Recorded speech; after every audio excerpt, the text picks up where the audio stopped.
저는 경북 안동 외곽 작은 마을에 사는 67살 최수남입니다. 사람들은 조용하고 성실한 전직 국어 교사라고 기억하겠죠. 하지만 제가 지금부터 들려드리는 이야기를 다 듣고 나면 아마 저를 그렇게만 보기는 힘들 거라고 생각합니다. 제가 이 말을 하고 있다는 것 자체가 기적이었습니다. 그날 저는 청량산 깊은 협곡 아래에 엎어진 채 누워 있었죠. 숨을 제대로 쉴 수가 없었습니다. 갈비뼈가 안쪽으로 밀려 들어간 것 같은 느낌, 왼쪽 다리는 감각이 거의 사라져 있었고 입안에는 흙과 피 맛이 뒤섞여 있었어요. 아무 소리도 안 나는 것 같다가도 어디선가 바위 틈으로 떨어지는 물소리와 나무잎이 스치는 소리가 아주 멀게 들렸습니다. 머리 위로는 하늘이 조금 보였는데 그것도 금방 어둠으로 번져버렸죠. 그때 제 오른편에서 거친 숨소리가 들렸습니다. 남편 한도천의 숨소리였습니다. 도천이는 숨을 몰아쉬다가 지독하게 갈라진 목소리로 이렇게 중얼거렸습니다. 저는 그 말을 평생 잊지 못할 겁니다. 수남아, 절대 움직이지 마라. 죽은 사람처럼 있어야 산다. 말투는 평소와 똑같은 안동 사투리였는데 그 안에 섞여 있는 공포와 후회는 제가 결혼한 지 40년 만에 처음 듣는 낯선 감정이었죠. 그리고 조금 위쪽, 제가 고개만 살짝만 돌리면 보일 것 같은 거리에서 아들의 목소리가 들렸습니다. 한지호, 42. 제가 목숨처럼 여겼던 막내 아들의 목소리였습니다. 아버지 어머니가 먼저 발을 헛디딘 거야. 우리는 붙잡으려다가 같이 떨어진 거고. 이대로만 얘기하면 돼. 알았지? 지호가 그렇게 말할 때 제 심장은 떨어지면서 부서진 줄 알았던 자리에서 다시 박동을 시작했습니다. 아, 이 애가 우리를 여기로 끌고 와서 밀었구나. 하지만 그 순간보다 더 끔찍한 건 따로 있었어요. 피범벅이 된 채 돌 위에 널브러져 있으면서 제 머릿속에 아주 오래된 이름 하나가 떠올랐습니다. 한예진, 22의 산에서 떨어져 죽었다던 우리 큰딸 이름이었죠. 그날 도천이는 제 귀 가까이 입을 대고 거의 들리지도 않을 만큼 작은 소리로 속삭였습니다. 수남아, 예진이, 그 애 죽음, 사고 아니었어. 지호가 밀었어. 24살 때 내가 그걸 알고도 숨겼다.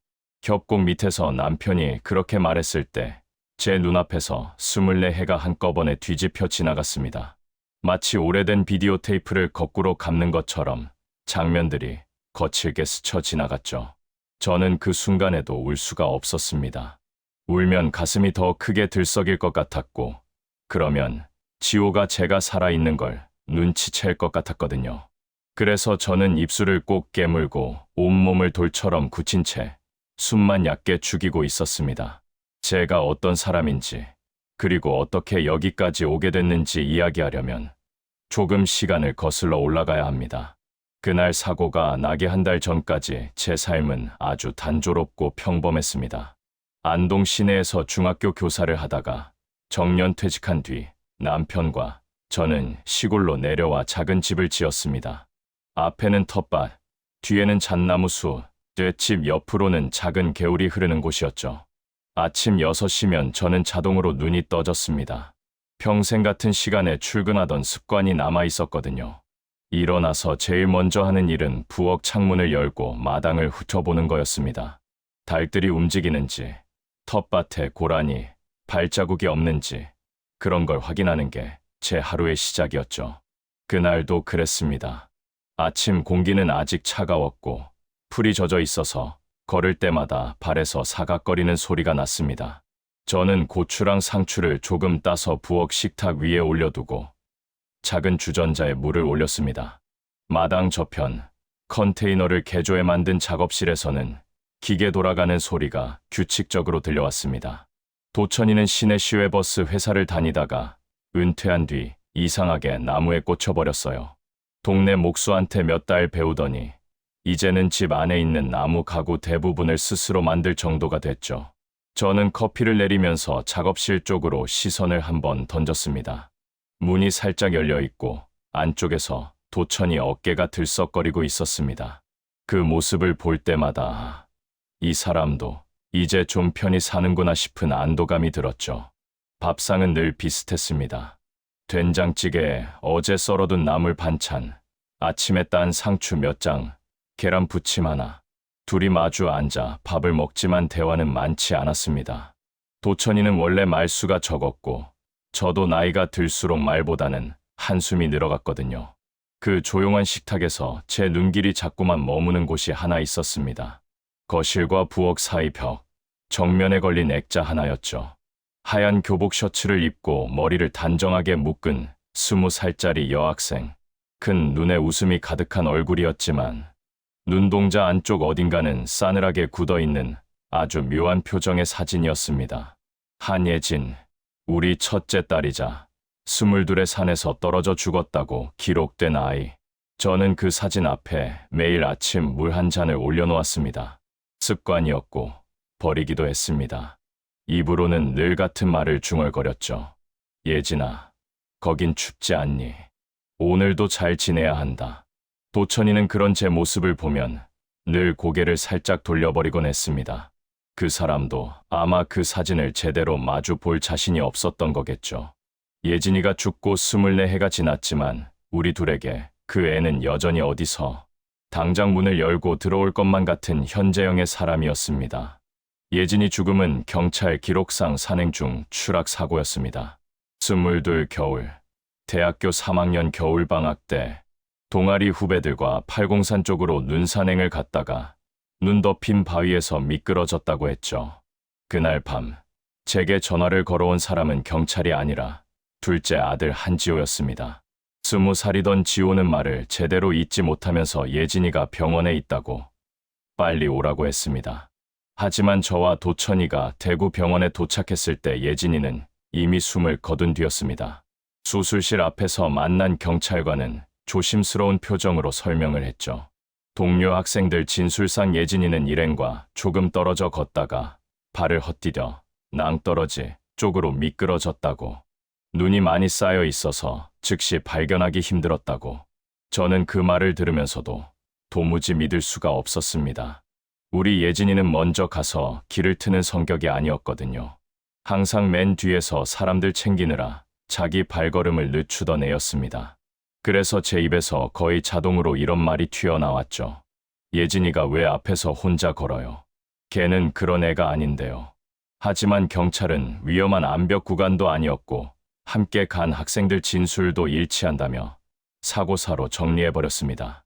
그때 저는 이미 정신을 제대로 붙잡고 있기가 힘들었고 지호도 충격에 빠져 있었기에 더 깊이 파고들 힘이 없었습니다. 지호는 장례식 내내 한 번도 제대로 울지 않았습니다. 빈소 한켠에 서서 예진이 영정 사진만 멍하니 바라보았죠. 저는 그것도 다 각자의 슬픔 표현 방식이라고 애써 이해하려 했습니다.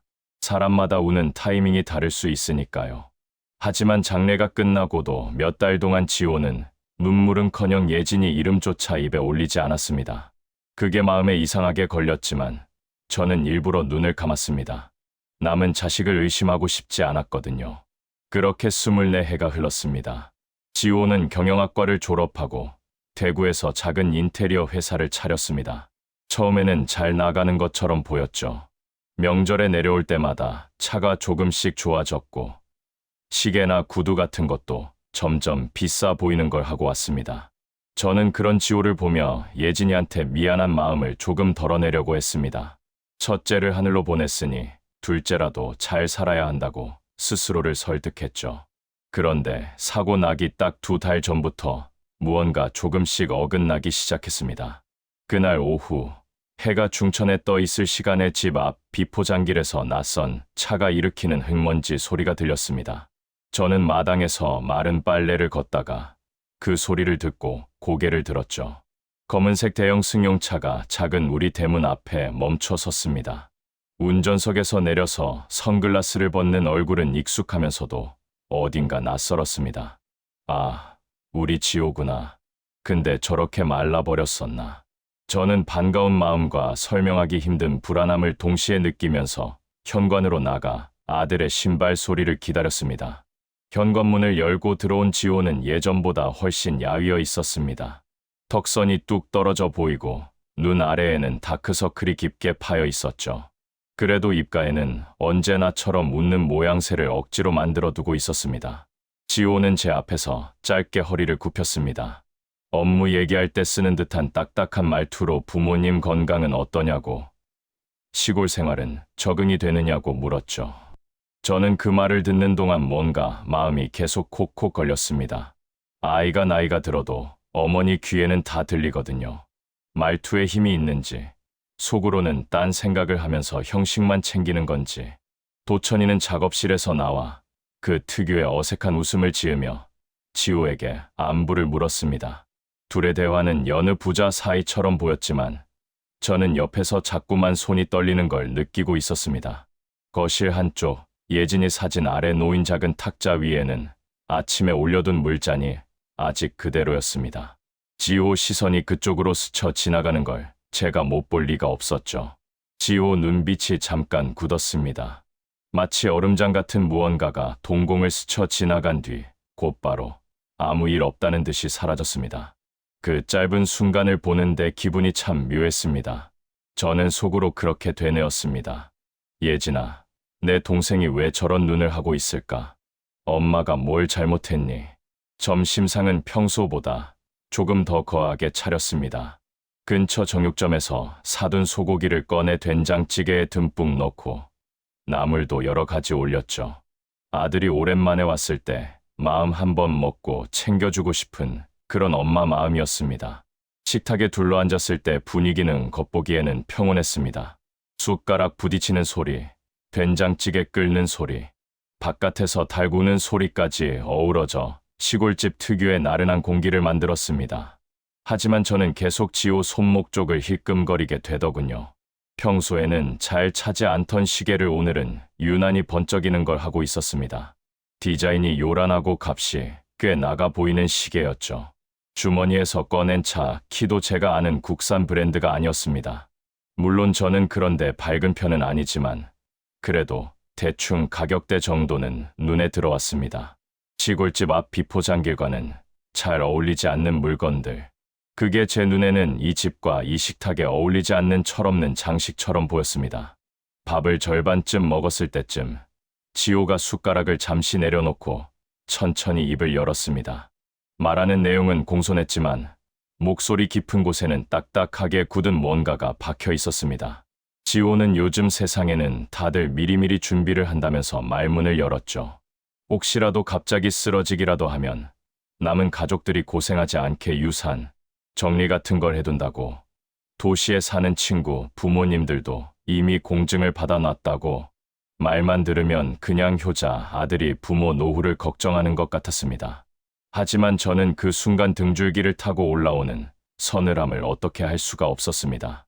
유산이라는 말을 이 집 거실에서 예진이 사진이 보고 있는 앞에서 꺼내는 게 너무 낯설고 불편했거든요. 도천이는 어색한 기침을 두어 번 하더니 괜히 된장찌개만 휘저었습니다.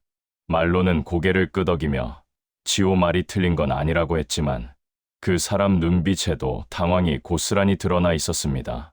지호는 애써 웃으면서 지금 당장 뭘 하자는 건 아니고 그냥 나중에 분쟁이 안 생기게 형식만 만들어두자는 취지라며 조심스럽게 말을 돌렸습니다. 그때 저는 깨닫고 있었죠. 지호가 오늘 그냥 밥 한 끼 먹으러 온 것이 아니라는 걸. 저녁에 지호가 떠나고 나서 집 안은 이상할 만큼 조용해졌습니다. 도천이는 잠시 텔레비전을 켰다가 곧바로 꺼버렸습니다. 드라마 속 싸우고 우는 소리가 오늘 우리 집 공기와 너무 닮아 있어서 도무지 버틸 수가 없었던 거겠죠. 저는 설거지를 하다가 손에 힘이 풀려 그릇을 한번 떨어뜨렸습니다. 깨지지는 않았지만 텅 소리가 유난히 크게 울렸습니다. 그날 밤 침대에 누워도 눈이 감기지가 않았습니다. 천장에 균열이라도 난 것처럼 어두운 선이 하나 보이는 것 같았습니다. 그 선이 자꾸만 예진이 사진과 지호 얼굴 사이를 갈라놓는 그림으로 겹쳐 보였죠. 제가 처음으로 남편에게 조심스럽게 이런 말을 꺼낸 것도 그날 밤이었습니다. 도천아, 지호 요즘 좀 이상하지 않아? 말하는 것도 그렇고 눈빛도 그렇고. 도천이는 한참 동안 대답을 하지 않았습니다. 결국 내쉬는 숨과 함께 효자라는 말을 꺼내보려다 포기한 사람처럼 뭉개진 목소리로 중얼거렸죠.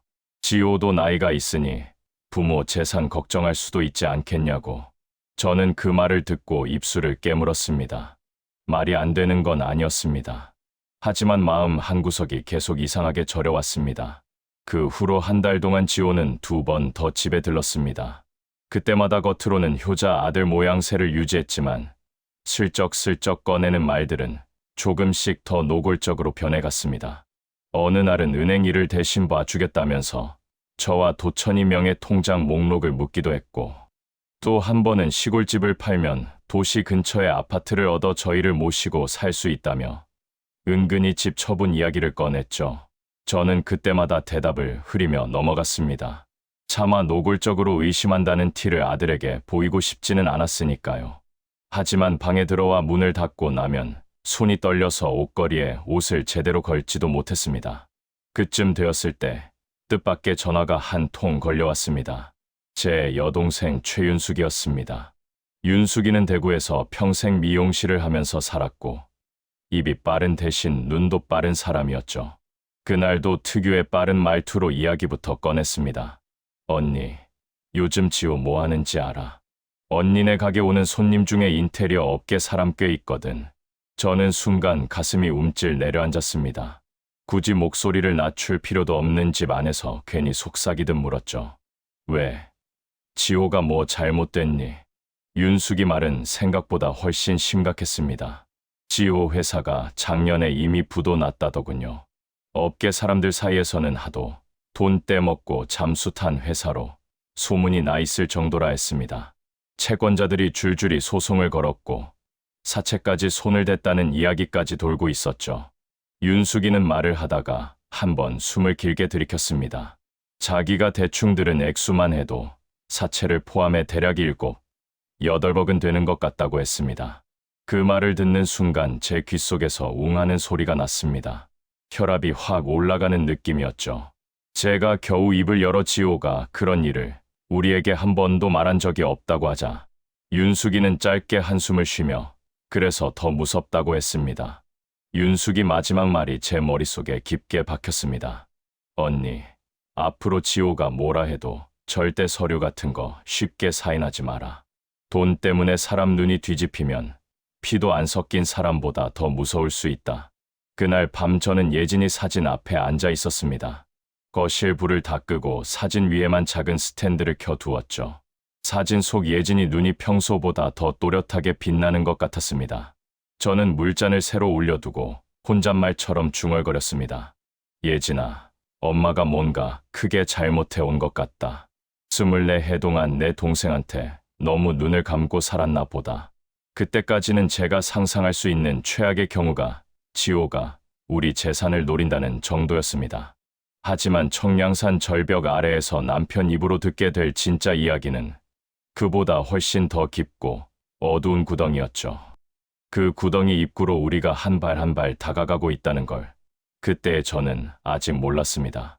저는 지호에 대한 불길함이 가슴 속에서 계속 덩어리처럼 부풀어 오르는 걸 느꼈습니다. 겉으로는 태연하게 하루를 보내는 척했지만 속에서는 매 순간 작은 삐걱거림이 나는 것 같았죠. 누군가 제 등 뒤에서 아주 얇은 종이를 살살 찢고 있는 듯한 느낌. 그런 기묘한 예감이 하루 종일 따라다녔습니다.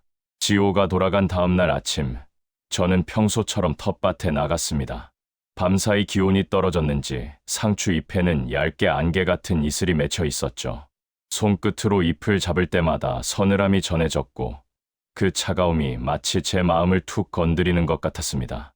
도천이는 작업실에서 나무를 다듬고 있었습니다.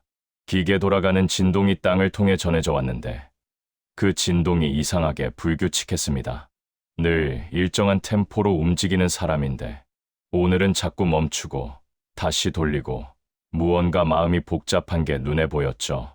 저는 부엌으로 들어와 아침 찌개를 끓이면서도 지호 손목에 있던 시계 생각이 계속 떠올랐습니다. 돈이 궁해진 사람이 굳이 그 비싼 시계를 차고 왔다는 것이 너무 선명한 신호처럼 느껴졌습니다. 마치 그 반짝임으로 본인이 가진 허세를 유지하려고 겨우 버티는 사람처럼 보였죠. 그렇게 하루가 지나고 다음 날 오후 3시쯤 제 여동생 윤숙에게서 다시 전화가 왔습니다. 윤숙은 원래 밝은 목소리를 가진 사람인데 오늘은 숨을 조금 가다듬는 소리가 먼저 들렸습니다. 윤숙은 지호 회사 얘기를 더 들었다고 했습니다. 지호가 하청 업체 상대로 계약금을 받아놓고 공사를 제대로 진행하지 못한 일이 여러 번 있었다는 말. 업계에서는 이미 위험한 사람으로 분류된 지오래라는 말도 흘러나왔죠. 저는 한 손으로 전화를 붙잡으면서 다른 손으로 부엌 싱크대에 힘을 주었습니다. 손끝이 하얗게 될 만큼 힘을 꽉 주었는데도 가슴 깊은 곳의 떨림은 멈추지 않았습니다. 윤숙은 마지막에 조심스럽게 말했습니다. 자기라면 지호가 갑자기 이런저런 서류를 가져오는 순간 바로 경찰에 말했을 거라고. 저는 그 말을 듣고도 쉽게 고개를 끄덕이지 못했습니다. 피부치라는 것이 그렇게 간단히 끊어지는 게 아니거든요. 저는 평생 교사로 살면서 수백 명의 아이들을 대했지만 단 한 번도 자기 아이에 대해서만큼은 객관적인 눈을 가져본 적이 없었습니다. 그날 저녁 도천이가 작업실에서 걸어 들어왔습니다.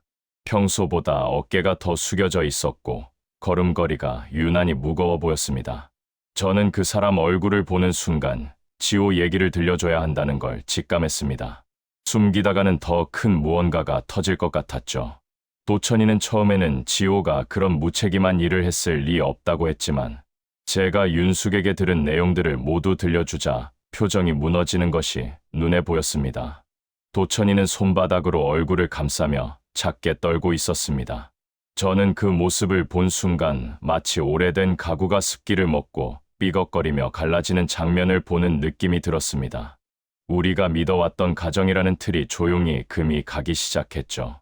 밤에 잠들기 전 저는 예진이 사진 앞에 다시 섰습니다. 오늘따라 유난히 사진 속 눈동자가 저를 똑바로 꿰뚫는 것처럼 보였습니다. 스물둘에 멈춰버린 아이가 마치 이렇게 묻는 것 같았죠. 엄마, 왜 이제야 보려고 해? 그동안 무슨 일이 있었는지 왜 이렇게 늦게 눈을 뜨니? 예진이는 늘 저를 참 닮은 아이였습니다. 착하고 조용한 대신 속에 있는 생각을 겉으로 잘 드러내지 않는 성격. 하지만 남에게 불편한 기색 한번 보이지 않던 그 애가 산에서 혼자 떨어졌다는 것이 저에게는 예전부터 설명되지 않는 수수께끼였습니다. 저는 작은 탁자 위에 손을 올려두고 스스로에게 속삭였습니다. 수남아, 혹시 내 손으로 직접 버린 퍼즐 조각이 있었던 건 아니냐? 애써 무시해온 조각을 이제야 붙잡고 있는 건 아니냐? 그날 이후로 저는 지호를 다시 볼 때마다 표정 하나, 숨소리 하나까지 온 신경으로 분석하게 됐습니다. 말투 속떨림, 손끝의 미세한 움직임, 집 안을 둘러보는 눈빛. 어떤 날은 식탁에서 그 애가 물을 마시는 모습만 봐도 심장이 불쑥 내려앉았습니다. 그 불안은 시간이 갈수록 커졌고 마침내 어느 달 밝은 새벽, 저는 침대에서 벌떡 일어나 한 가지 결심을 했습니다. 예진이 죽음 이야기를 다시 꺼내보자. 그날 산에서 무슨 일이 있었는지 다시 추적해보자. 지호와 그 애 친구들 진술을 한 번 더 곱씹어보자. 저는 이 결심이 이후 우리 가족의 삶을 완전히 뒤집어 놓게 될 줄 그때는 몰랐습니다. 하지만 멈추고 싶지 않았죠. 이미 마음속에서 시작된 파동은 저를 앞으로 밀어내고 있었습니다. 예진이 사고가 난 건 스무들 겨울이었습니다. 바람이 매섭게 불던 날이었고 눈이 하루 종일 소복이 쌓이던 시기였죠. 저는 그날을 생각하면 지금도 손목이 얼어붙는 느낌이 듭니다. 슬픔이라는 게 시간이 지나면 누그러진다지만 어떤 종류의 얼음은 수십 년 동안 녹지 않고 남아있는 모양입니다. 그날 예진이는 동아리 후배들과 산에 간다고 했습니다. 겨울 산행이라 걱정됐지만 예진이는 평소에도 꼼꼼한 성격이었고 준비성도 좋았기에 저는 별다른 말 없이 배웅만 했습니다. 저녁을 준비하며 해가 떨어질 무렵쯤 돌아오겠지 생각했죠. 하지만 밤 9시가 넘어도 예진이는 집에 돌아오지 않았습니다. 전화를 걸어도 연결이 되지 않았고 대신 지호에게서 연락이 왔습니다. 예진이가 다쳤다며 병원으로 오라는 말이었습니다. 저는 그 순간부터 몸 안에 피가 흐르지 않는 것 같았습니다. 그날 예진이를 마지막으로 봤다는 후배들은 입을 모아 이렇게 주장했습니다. 예진이가 일행과 조금 떨어져 걷다가 눈 덮인 바위 위에서 발을 헛디뎠다고. 눈이 많이 내려 있어서 정확히 어디에서 떨어졌는지는 자신들도 보지 못했다고. 그 말이 너무 단순하고 허술하게 들렸습니다. 그런데도 제가 아무것도 캐묻지 못한 이유는 바로 지호 때문이었습니다. 지호가 장례식 내내 얼굴이 백지처럼 새하얗게 질린 채 입을 굳게 닫고 있던 모습. 그게 자꾸 마음을 붙잡았거든요. 저는 그걸 슬픔 때문이라고 여겼습니다. 예진이를 몹시 따르던 애였으니까 감정이 너무 벅차서 말을 못하는 거라고 스스로 말했죠. 하지만 최근 들어 그 침묵이 슬픔이 아니라 다른 무언가였을 수도 있다는 생각이 머릿속에서 떠나지를 않았습니다. 예진이가 죽기 한 달 전부터 지호와 예진이가 말없이 부딪히는 기류가 집 안에서 자주 느껴지곤 했습니다. 예진이가 방에서 나올 때 문턱을 넘어서는 순간의 그 묘한 긴장감. 지호가 부엌문 옆에 서 있다가 예진이와 눈이 마주치면 숨을 깊게 들이쉬고 돌아서던 그 모습. 제가 그걸 몰랐다면 거짓말이겠죠. 하지만 그때의 저는 아이들끼리 사소하게 다투는 줄로만 알았습니다. 형제나 남매가 자라면서 한두 번씩 예민해지는 시기가 있잖아요. 예진이가 동생을 챙기며 살았으니 지호도 언젠가 마음을 열겠지. 그렇게 넘겨버렸습니다. 지금 생각하면 그게 제 생의 가장 큰 실수였습니다. 어른이 되어가는 아이들의 미묘한 감정은 그때 붙잡아줘야 했는데 저는 교사였음에도 제 자식에 관한 한 그 부분에서 너무 둔했습니다. 제가 스스로에게 던진 마지막 질문은 아주 길고 어두운 그림자를 남겼습니다. 혹시 예진이, 너의 죽음도 지금 우리가 겪는 이 고통도 한 줄로 이어져 있는 건 아니니? 그 불길한 질문은 아직 답을 얻지 못한 채 제 안에서 계속 자라고 있었습니다. 저는 다음 날 새벽 멀리 산 아래 도로에서 들려오는 낮은 엔진 소리에 눈을 떴습니다. 아직 해가 뜨기 한참 전이었고 안개가 마당까지 밀려들어 잔디 끝을 흐릿하게 감싸고 있었습니다. 저는 그 소리가 너무 생생해 오히려 제 꿈속에서 들려오는 환청인지 실제인지 분간이 어려웠습니다. 잠결에서 깨어난 탓인지 심장이 괜히 빠르게 뛰기 시작했고 머리맡 시계, 초침 소리까지 과하게 크게 들렸죠. 저는 베개 모서리를 꽉 움켜쥐며 천천히 일어났습니다. 부엌으로 나오자 찬 기운이 바닥을 타고 흘러다니는 게 느껴졌습니다. 마치 누군가 방금 문을 열었다가 닫은 것 같은 낮은 기류였습니다. 저는 가만히 귀를 기울였습니다. 바람이 아닌 어떤 움직임이 있었습니다. 산자락에서 무언가 내려오는 듯한 규칙 없는 그러나 분명한 소리. 저는 유리창 너머 어둠을 바라보며 한참을 서 있었죠. 그 순간 안개 사이에서 무엇이 스쳐 지나가는 듯한 형체를 봤습니다. 너무 짧아서 자세히 보이지 않았고 짐승인지 사람인지도 분간하기 어려웠습니다. 하지만 제 몸은 본능적으로 굳어버렸습니다. 아는 사람의 발걸음 같은 느낌이 있었기 때문입니다. 저는 손끝이 차갑게 식어가는 걸 느꼈습니다.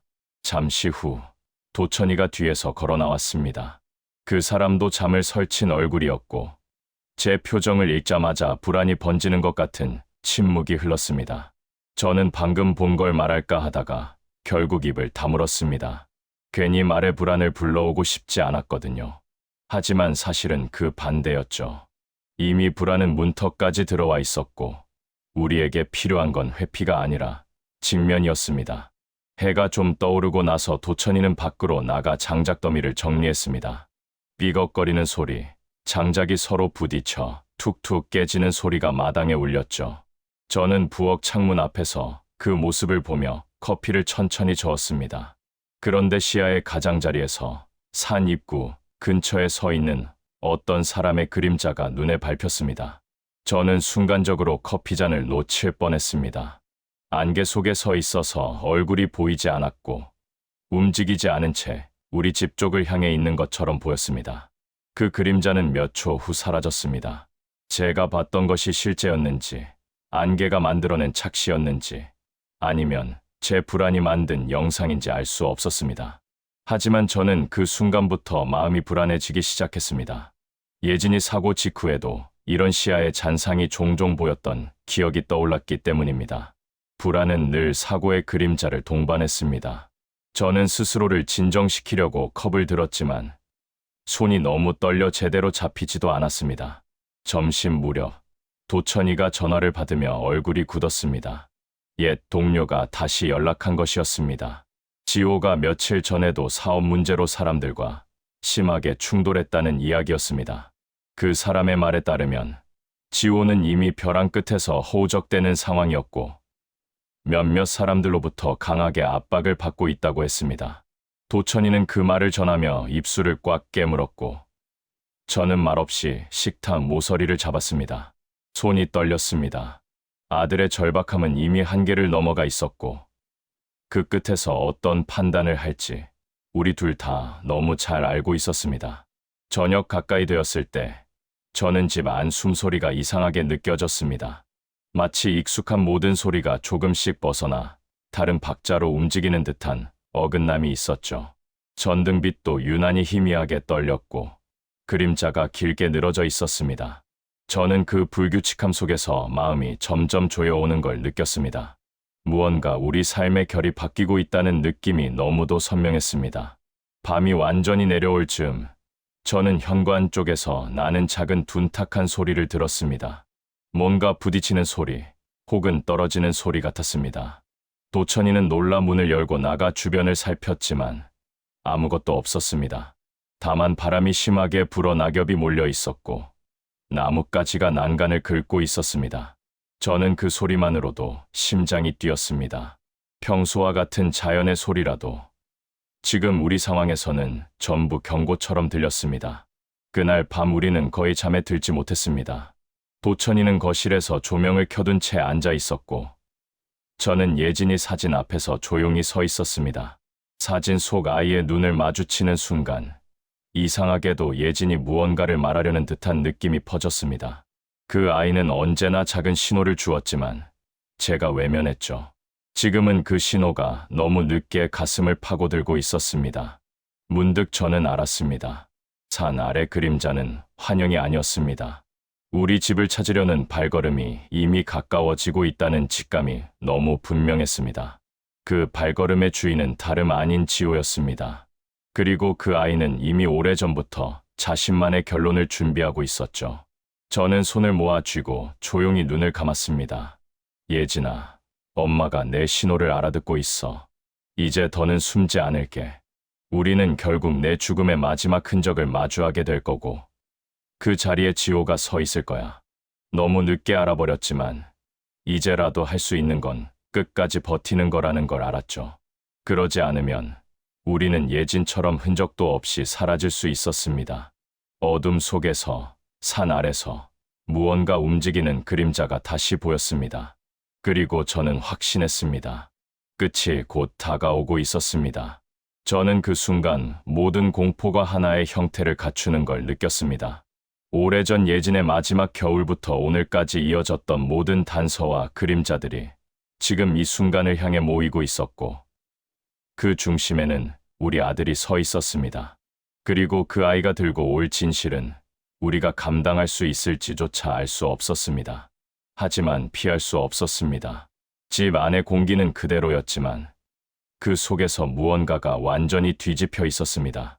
뒤로 돌릴 수 없는 문이 열렸고 우리는 이제 그 문을 끝까지 지나갈 수밖에 없었습니다. 예진이의 자리가 비어있는 가족 사진 속 빈틈이 이제야 그것이 왜 그렇게 크게 느껴졌는지 깨닫게 되었습니다. 그 빈칸 속에 우리가 보지 않으려 했던 모든 것이 들어 있었고 그 빈칸이 지금 우리 삶을 향해 서서히 다가오고 있었던 것입니다. 저는 조용히 손을 모아 쥐었습니다. 두려움과 슬픔과 분노가 엉켜있는 손끝이 떨렸습니다. 이대로라면 머지않아 어떤 일이 일어나겠다는 확신이 들었습니다. 그리고 그 일이 우리가 생각하는 것보다 훨씬 어둡고 깊을 거라는 직감도 있었죠. 하지만 저는 아직 준비가 되지 않았습니다. 그렇다 해도 시간은 우리를 기다려주지 않을 거라는 것도 알고 있었습니다. 저는 그날 이후로 평소처럼 하루를 보내는 것이 점점 더 어려워졌습니다. 방 안은 그대로였고 텃밭도 그대로였는데 제 눈에는 모든 풍경이 어색하고 뒤틀린 것처럼 보였습니다. 특히 아침마다 열어두는 부엌 창문 틈으로 들어오는 찬 기운이 평소보다 훨씬 예민하게 느껴졌습니다. 작은 냄비가 끓는 소리 하나, 작업실에서 나무에 손대는 도천이 손놀림 하나가 다 과장돼 들렸죠.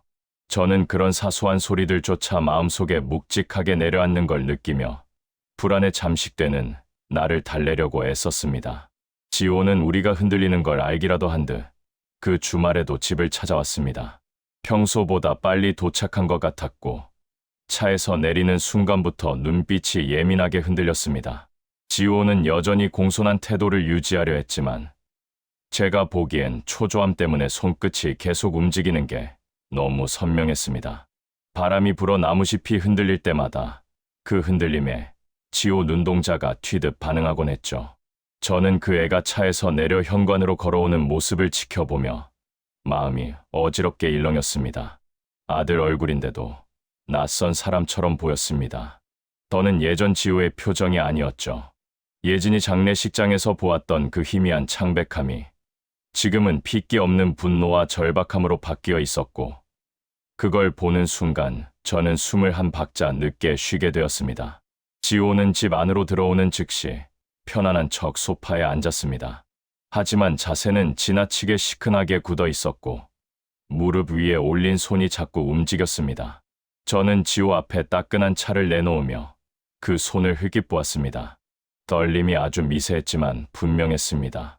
그것은 죄책감이나 슬픔에서 오는 떨림이 아니라 자신이 준비한 말을 어떻게 꺼낼지 머릿속에서 정리를 반복하는 사람의 떨림이었습니다. 도천이도 지호를 바라보는 눈빛이 평소와 달랐습니다. 말없이 지호를 살피고 있었죠. 마치 오래된 문서에서 숨겨진 글씨를 찾아내려는 사람처럼 맨눈으로는 보이지 않는 흔적들을 살펴보듯 말입니다. 테이블 위에 놓인 예진이 사진과 지호 얼굴이 같은 시야에 들어오자 저는 순간 숨이 턱 막히는 걸 느꼈습니다. 두 얼굴 사이에 아주 긴 세월이 있었지만 그 세월이 지금은 단 하나의 선으로 이어져 있는 것처럼 보였습니다. 그날 지호는 더 이상 돌려 말하지 않았습니다. 평소보다 목소리가 낮았고 걷잡을 수 없이 단단해진 어조로 우리에게 말을 꺼냈습니다. 부모로서 준비해야 한다는 이야기, 재산을 정리하는 것이 서로에게 이롭다는 이야기, 마지막으로는 집을 처분하는 것이 가장 현명하다는 말까지 이어졌습니다. 저는 그 말을 들으며 마음속으로 여러 겹의 감정이 겹쳐지는 걸 느꼈습니다. 약한 두려움, 깊은 배신감, 그리고 뼈를 긁는 듯한 경계심. 이 세 가지가 뒤섞여 마치 눈바람처럼 제 안을 휘저었습니다. 그리고 가장 무서웠던 것은 지호가 말하는 내용 그 자체가 아니라 말하는 방식이었습니다. 따뜻함이 사라진 목소리, 끝을 또박또박 눌러 말하는 억양, 자기가 어떤 상황에 처해 있는지 스스로도 감당 못하는 사람이 마지막 시를 붙잡으려는 것 같은 절박함. 그 절박함 속에는 우리가 부모라는 사실조차 흐릿하게 지워져 있는 듯 보였습니다. 지호는 아버지의 의견을 묻는 척했지만 사실상 의사를 강요하듯 집 매매 이야기를 꺼냈습니다. 저는 지호가 이런 이야기를 꺼낼 때마다 슬슬 화가 치밀어 오르는 걸 느꼈지만 동시에 목 아래가 조여오며 말을 삼킬 수밖에 없었습니다. 어느 순간에는 지호가 이 집 구조를 살피듯 천천히 시선을 움직이고 있는 걸 보며 제 속이 오싹하게 식었습니다. 단순히 재산 이야기를 하러 온 것이 아니라 뭔가 더 큰 계획을 품고 있는 사람의 태도였습니다. 지호가 떠나고 나서 도천이는 등에 땀이 흘러 내린 흔적을 숨기지 못했습니다. 남편은 소파에 털썩 앉아 고개를 감싸 쥔 채 긴 숨을 내쉬었죠. 지호의 태도, 말투, 손떨림, 모든 것이 불길했습니다. 그리고 그때 저는 처음으로 명확하게 생각했습니다. 이 아이는 지금 정상적인 판단이 가능한 상태가 아니다. 상황이 그만큼 절박하고 어둡게 여기까지 밀려온 것이다. 밤이 되자 저는 거실에 혼자 앉아 있었습니다. 창밖으로 바람이 세차게 불며 나뭇가지가 벽에 부딪히는 소리가 마치 누군가 손톱으로 긁는 소리처럼 들렸습니다. 저는 그 소리를 들으며 오래전 겨울, 예진이가 떠나던 날 밤도 비슷한 바람이 불었다는 사실을 떠올렸습니다. 예진이 사고 전날에도 이런 바람이 불었다는 게 생각나면서 제 몸이 순간적으로 굳어졌습니다. 가족에게 닥친 위기라는 것은 어느 날 갑자기 시작되는 것이 아니라 늘 이렇게 전조처럼 조용히 스며들고 있다가 한순간 폭발하는 것이었습니다. 지금 우리는 그 전조의 끝에 서 있는 것 같았습니다. 무언가 크게 터질 것 같은 폭풍의 가장자리에 걸려 있는 느낌. 제가 아무리 창문을 닫아도 바람 소리는 따라 들어왔고 그 소리는 예진이 이름을 부르는 듯했습니다. 그날 새벽 저는 잠을 이루지 못한 채 집 안을 천천히 걸어 다녔습니다. 마루는 발걸음을 뗄 때마다 삐걱거렸고 그 소리가 제 심장 박동과 맞물려 울렸습니다. 예진이 사진 앞에 섰을 때 그 미소가 평소와 달리 흔들리는 것처럼 보여 순간적으로 눈을 깜빡였습니다. 하지만 다시 봐도 그대로였습니다. 그 미소는 변함없이 고요했지만 제가 느끼는 불안은 점점 선을 넘어가고 있었습니다. 이 집에, 이 가족 안에 아주 오래전부터 숨겨져 온 큰 균열이 있었고 그 균열이 지금 드디어 겉으로 드러나기 시작한 것이었습니다. 그리고 저는 그 균열이 예진의 죽음에서 시작됐다는 사실을 너무 늦게 깨닫고 있었습니다. 지호와 예진 사이에서 무엇이 있었는지 그 비밀이 지금 우리 삶을 삼키려는 그림자로 자라나 있었습니다. 저는 조용히 손을 모아 쥐었습니다. 두려움과 슬픔과 분노가 엉켜있는 손끝이 떨렸습니다. 이대로라면 머지않아 어떤 일이 일어나겠다는 확신이 들었습니다. 그리고 그 일이 우리가 생각하는 것보다 훨씬 어둡고 깊을 거라는 직감도 있었죠. 하지만 저는 아직 준비가 되지 않았습니다. 그렇다 해도 시간은 우리를 기다려주지 않을 거라는 것도 알고 있었습니다. 예진이가 떠난 겨울을 다시 떠올리는 일은 늘 가슴 깊은 곳을 찌르는 행위였습니다. 그해 겨울은 유난히 추웠고 눈도 많이 왔습니다. 집 뒤 산길에서 하루에도 몇 번씩 눈사태가 잦게 일어났고 마당의 장독대 주위에 눈이 허리까지 쌓였던 날도 있었습니다. 그런 날씨 속에서도 예진이는 친구들과 산행을 가겠다고 말했다는 사실이 아직도 믿기지 않습니다. 하지만 그 애는 늘 어떤 일을 결정하면 조용히 밀고 나가는 성격이었죠. 예진이가 떠나던 그날 아침, 저는 부엌에서 따끈한 미역국을 끓이고 있었습니다. 예진이는 시험 기간이 끝났다고 했고 제가 미역국을 끓이면 늘 귀찮아하면서도 마지막엔 한 그릇 비우던 아이였습니다. 그런데 그날은 부엌에 오려다가 말고 다시 현관 쪽으로 돌아서는 소리가 들렸습니다. 저는 그때부터 마음에 묘한 불안이 스치듯 지나갔습니다. 설명할 수 없는 어색함이었지만 저는 그걸 무시해버렸죠.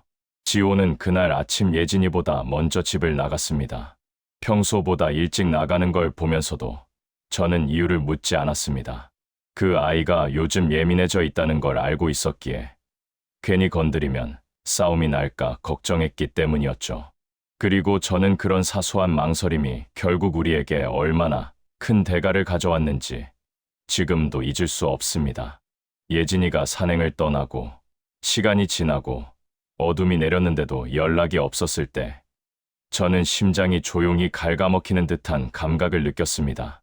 예진이 전화가 꺼져 있었다는 사실이 그때는 단순히 산에서 신호가 약해서겠거니 하고 넘겼지만 지금 생각하면 그게 얼마나 이상한 일이었는지 알 수 있습니다. 지호의 전화가 왔을 때 저는 부엌 바닥에 앉아 있었고 맨비에서는 이미 국물이 과하게 끓어 넘쳐들어 타는 냄새가 강하게 풍겨나오고 있었습니다. 지호 목소리는 떨림이 묘하게 어긋나 있었고 저는 그 떨림을 듣는 순간 무언가 돌이킬 수 없는 일이 일어났다는 걸 알아버렸습니다. 병원에 도착했을 때 예진이는 이미 몸이 차가웠습니다. 그날의 조명, 사람들이 웅성거리는 소리, 의사가 조용히 필요한 말을 꺼내던 순간 그 모든 장면이 하나도 흐려지지 않고 제 머릿속에 그대로 박혀 있습니다. 저는 예진 얼굴을 쓰다듬으며 울지도 못했습니다. 울음은 목구멍에서 돌처럼 뭉쳐 있었고 저는 그저 숨만 거칠게 내쉬며 아이의 이마를 만질 뿐이었습니다. 사고 경위에 대해 경찰이 설명하던 장면도 또렷합니다. 눈 덮인 바위, 미끄러운 지면, 조금 떨어져 걷던 예진, 우연한 추락. 그런데 그 설명 속 어디에도 지호라는 이름이 나오지 않았습니다. 그런데도 저는 그때부터 지호 얼굴을 볼 때마다 이상한 감정을 느꼈습니다. 이유는 설명할 수 없었지만 그 애의 침묵과 눈빛이 너무 단단해서 오히려 비어 보였습니다. 장례식장에서도 지호는 울지 않았습니다. 예진이 영정 앞에 서서 아무 말 없이 고개만 숙이고 있었습니다. 저는 그 모습을 보며 마음에 계속 선명한 균열이 생기는 것을 느꼈습니다. 눈물을 참는 슬픔이 아니라 말하지 않는 사람만이 가질 수 있는 어떤 무거운 침묵이었습니다. 그때 제가 가장 무서워했던 건 지호가 예진에게 무슨 말을 했는지, 예진이 지호에게 무슨 반응을 보였는지, 그 마지막 순간 둘 사이에서 어떤 감정이 오갔는지 아무도 모른다는 사실이었습니다. 그 빈칸이 너무 컸고 아무리 붙잡아도 잡히지 않는 어둠 같았습니다. 지금 와서 생각하면 그 빈칸이 바로 진실이 숨은 자리였습니다.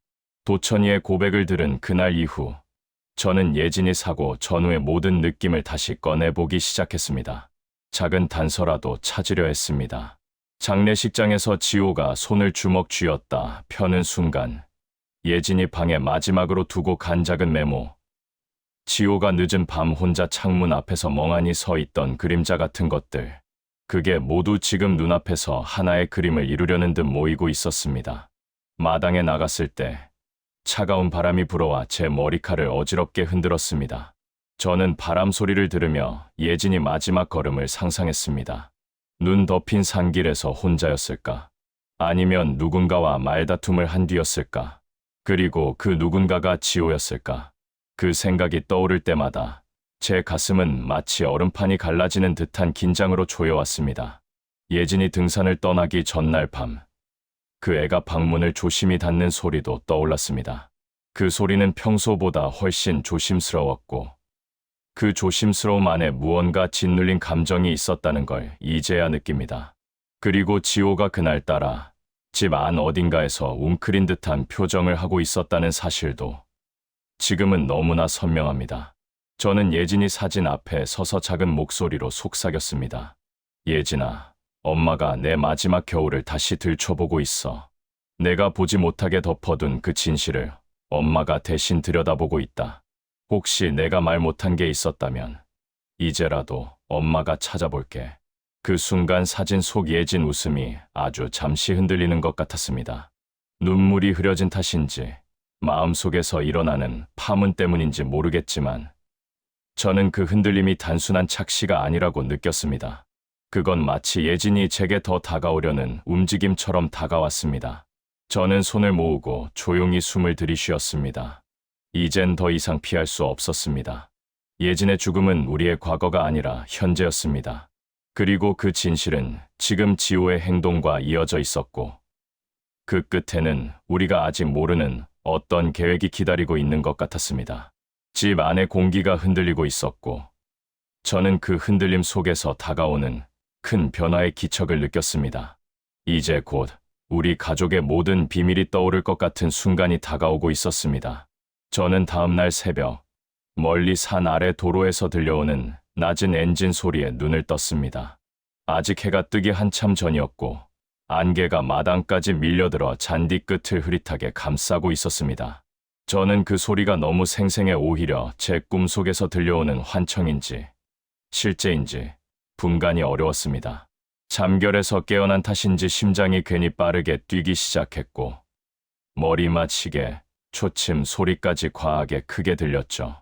저는 베개 모서리를 꽉 움켜쥐며 천천히 일어났습니다. 부엌으로 나오자 찬 기운이 바닥을 타고 흘러다니는 게 느껴졌습니다. 마치 누군가 방금 문을 열었다가 닫은 것 같은 낮은 기류였습니다. 저는 가만히 귀를 기울였습니다. 바람이 아닌 어떤 움직임이 있었습니다. 산자락에서 무언가 내려오는 듯한 규칙 없는 그러나 분명한 소리. 저는 유리창 너머 어둠을 바라보며 한참을 서 있었죠. 그 순간 안개 사이에서 무엇이 스쳐 지나가는 듯한 형체를 봤습니다. 너무 짧아서 자세히 보이지 않았고 짐승인지 사람인지도 분간하기 어려웠습니다. 하지만 제 몸은 본능적으로 굳어버렸습니다. 아는 사람의 발걸음 같은 느낌이 있었기 때문입니다.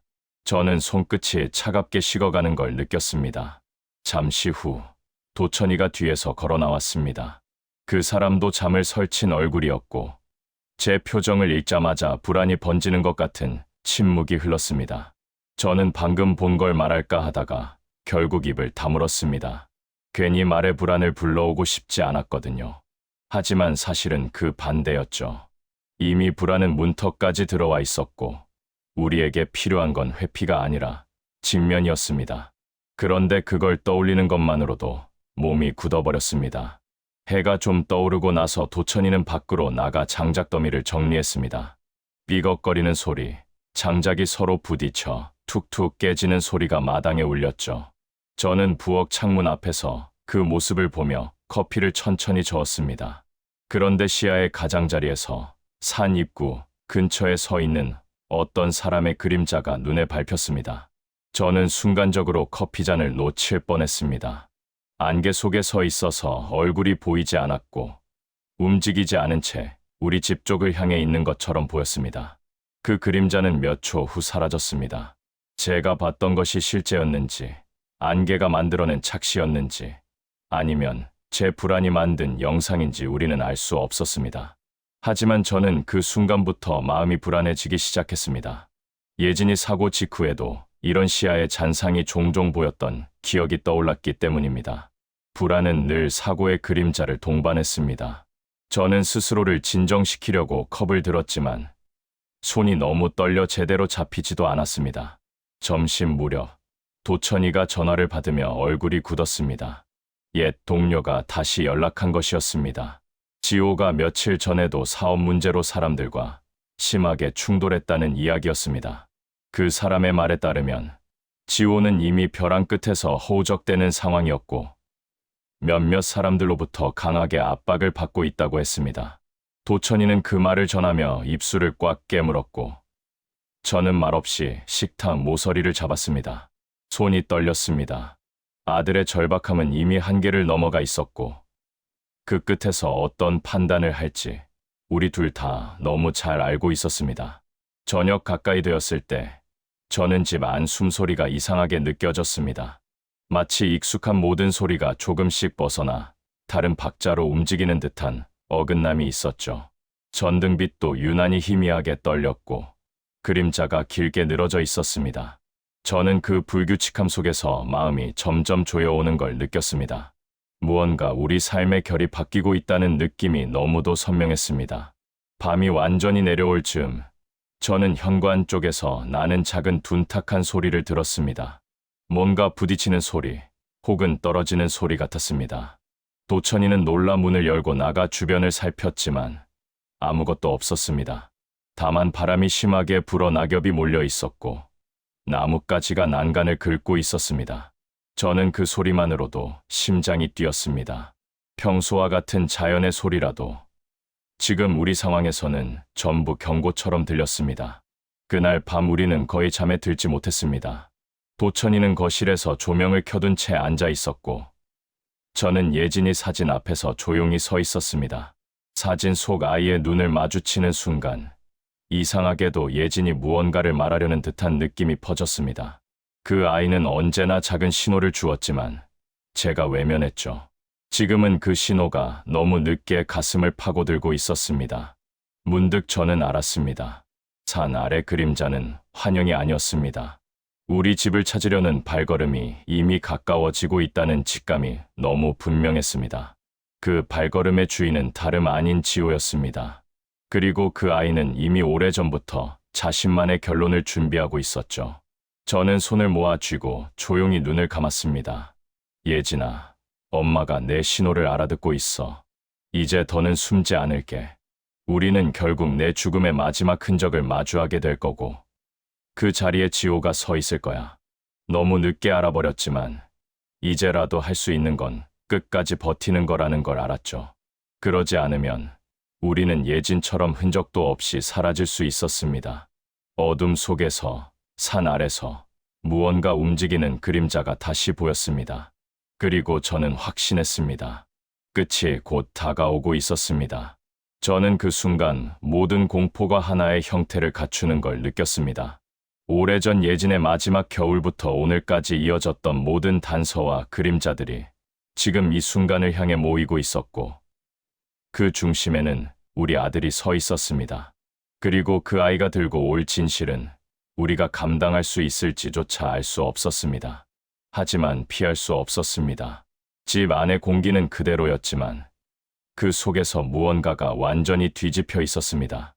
뒤로 돌릴 수 없는 문이 열렸고 우리는 이제 그 문을 끝까지 지나갈 수밖에 없었습니다. 예진이의 자리가 비어있는 가족 사진 속 빈틈이 이제야 그것이 왜 그렇게 크게 느껴졌는지 깨닫게 되었습니다. 그 빈칸 속에 우리가 보지 않으려 했던 모든 것이 들어 있었고 그 빈칸이 지금 우리 삶을 향해 서서히 다가오고 있었던 것입니다.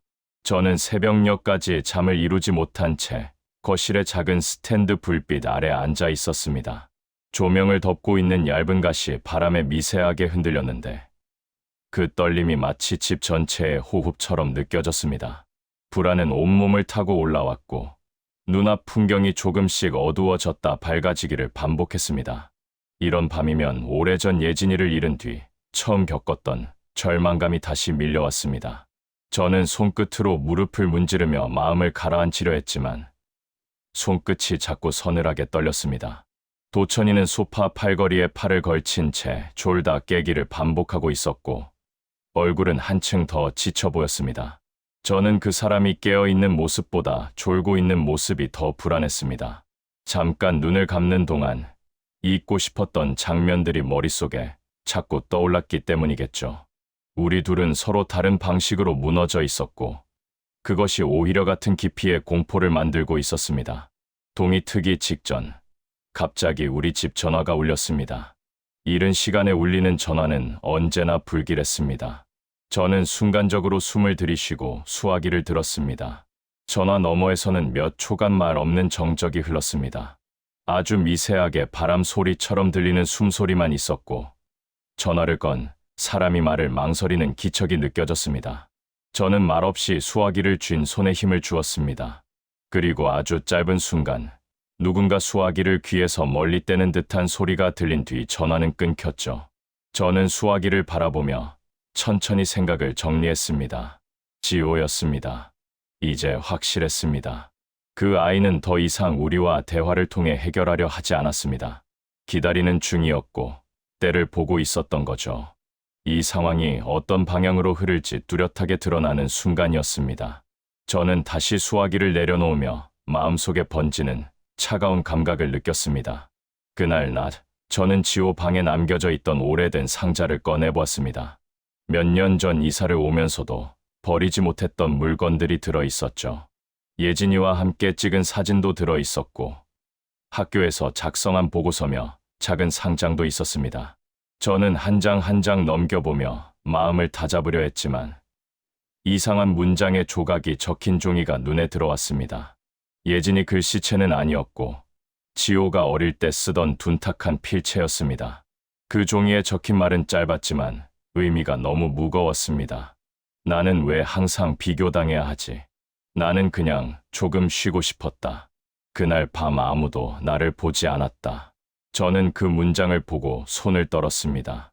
이 종이가 언제 쓰인 것인지 알 수 없었지만 지호가 어린 시절부터 이미 예진과 자신을 비교하며 심한 괴로움을 겪었고 그것을 누구에게도 말하지 않았다는 사실이 느껴졌습니다. 그리고 그 괴로움이 지금까지 뿌리처럼 이어져 자라나고 있었고 이제는 우리 삶을 덮으려는 어두운 가지가 되어 있었다는 걸 깨닫는 순간 저는 숨이 막혔습니다. 도천이는 상자 속 종이를 보고도 한참 동안 말을 하지 못했습니다. 그 사람은 오래된 기억을 더듬듯 손등으로 종이를 문지르며 고개를 숙였습니다. 저는 그 모습에서 짐작할 수 있었죠. 도천이는 오래전부터 이 아이의 어두운 부분을 느끼고 있었고 언젠가 터질지도 모른다는 불안을 마음 한편에서 키우고 있었다는 거요. 그리고 그것을 막지 못한 데 대한 죄책감이 여전히 남아 있었습니다. 한참 지나서야 도천이는 제게 조심스럽게 말했습니다. 예진 사고 이후 지호가 새벽마다 집을 나갔다 들어오는 날이 있었다고. 그때 그 사람은 지호의 불안정한 움직임이 두려웠지만 이미 한 아이를 잃은 충격 때문에 또 다른 아이를 붙잡지 못했다고 했습니다. 저는 그 말을 듣는 순간 제 가슴이 한 번 더 내려앉았습니다. 우리 둘의 침묵과 무기력이 결국 오늘의 비극을 만들어 놓은 셈이었습니다. 그리고 지호가 지금 집착하듯 우리를 몰아붙이는 이유 역시 그 오래된 공백에서부터 시작된 것이었습니다. 점심 무렵 우편함에 작은 봉투 하나가 꽂혀 있었습니다. 보내는 사람 이름은 없었고 봉투는 단순한 흰색이었습니다. 뜯어보니 지호가 산 아래 어느 숙박업소에서 찍은 것으로 보이는 메모였습니다. 글씨는 급하게 쓰여 있었고 마치 심하게 흔들리는 손으로 쓴 것처럼 삐뚤었습니다. 우리 가족은 결국 나로 인해 망가졌다. 하지만 다시 시작하는 방법은 있다. 이번엔 실수하지 않을 것이다. 저는 그 문장을 읽고 온몸이 차가웠습니다.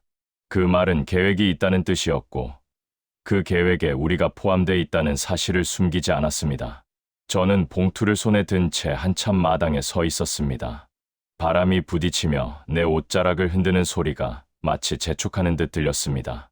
눈앞에 산이 시퍼렇게 빛나며 거대한 벽처럼 느껴졌고 그 너머에서 지호의 걸음이 점점 다가오는 것 같았습니다. 저녁이 되어 해가 산 뒤로 떨어지자 공기는 더 무거워졌습니다.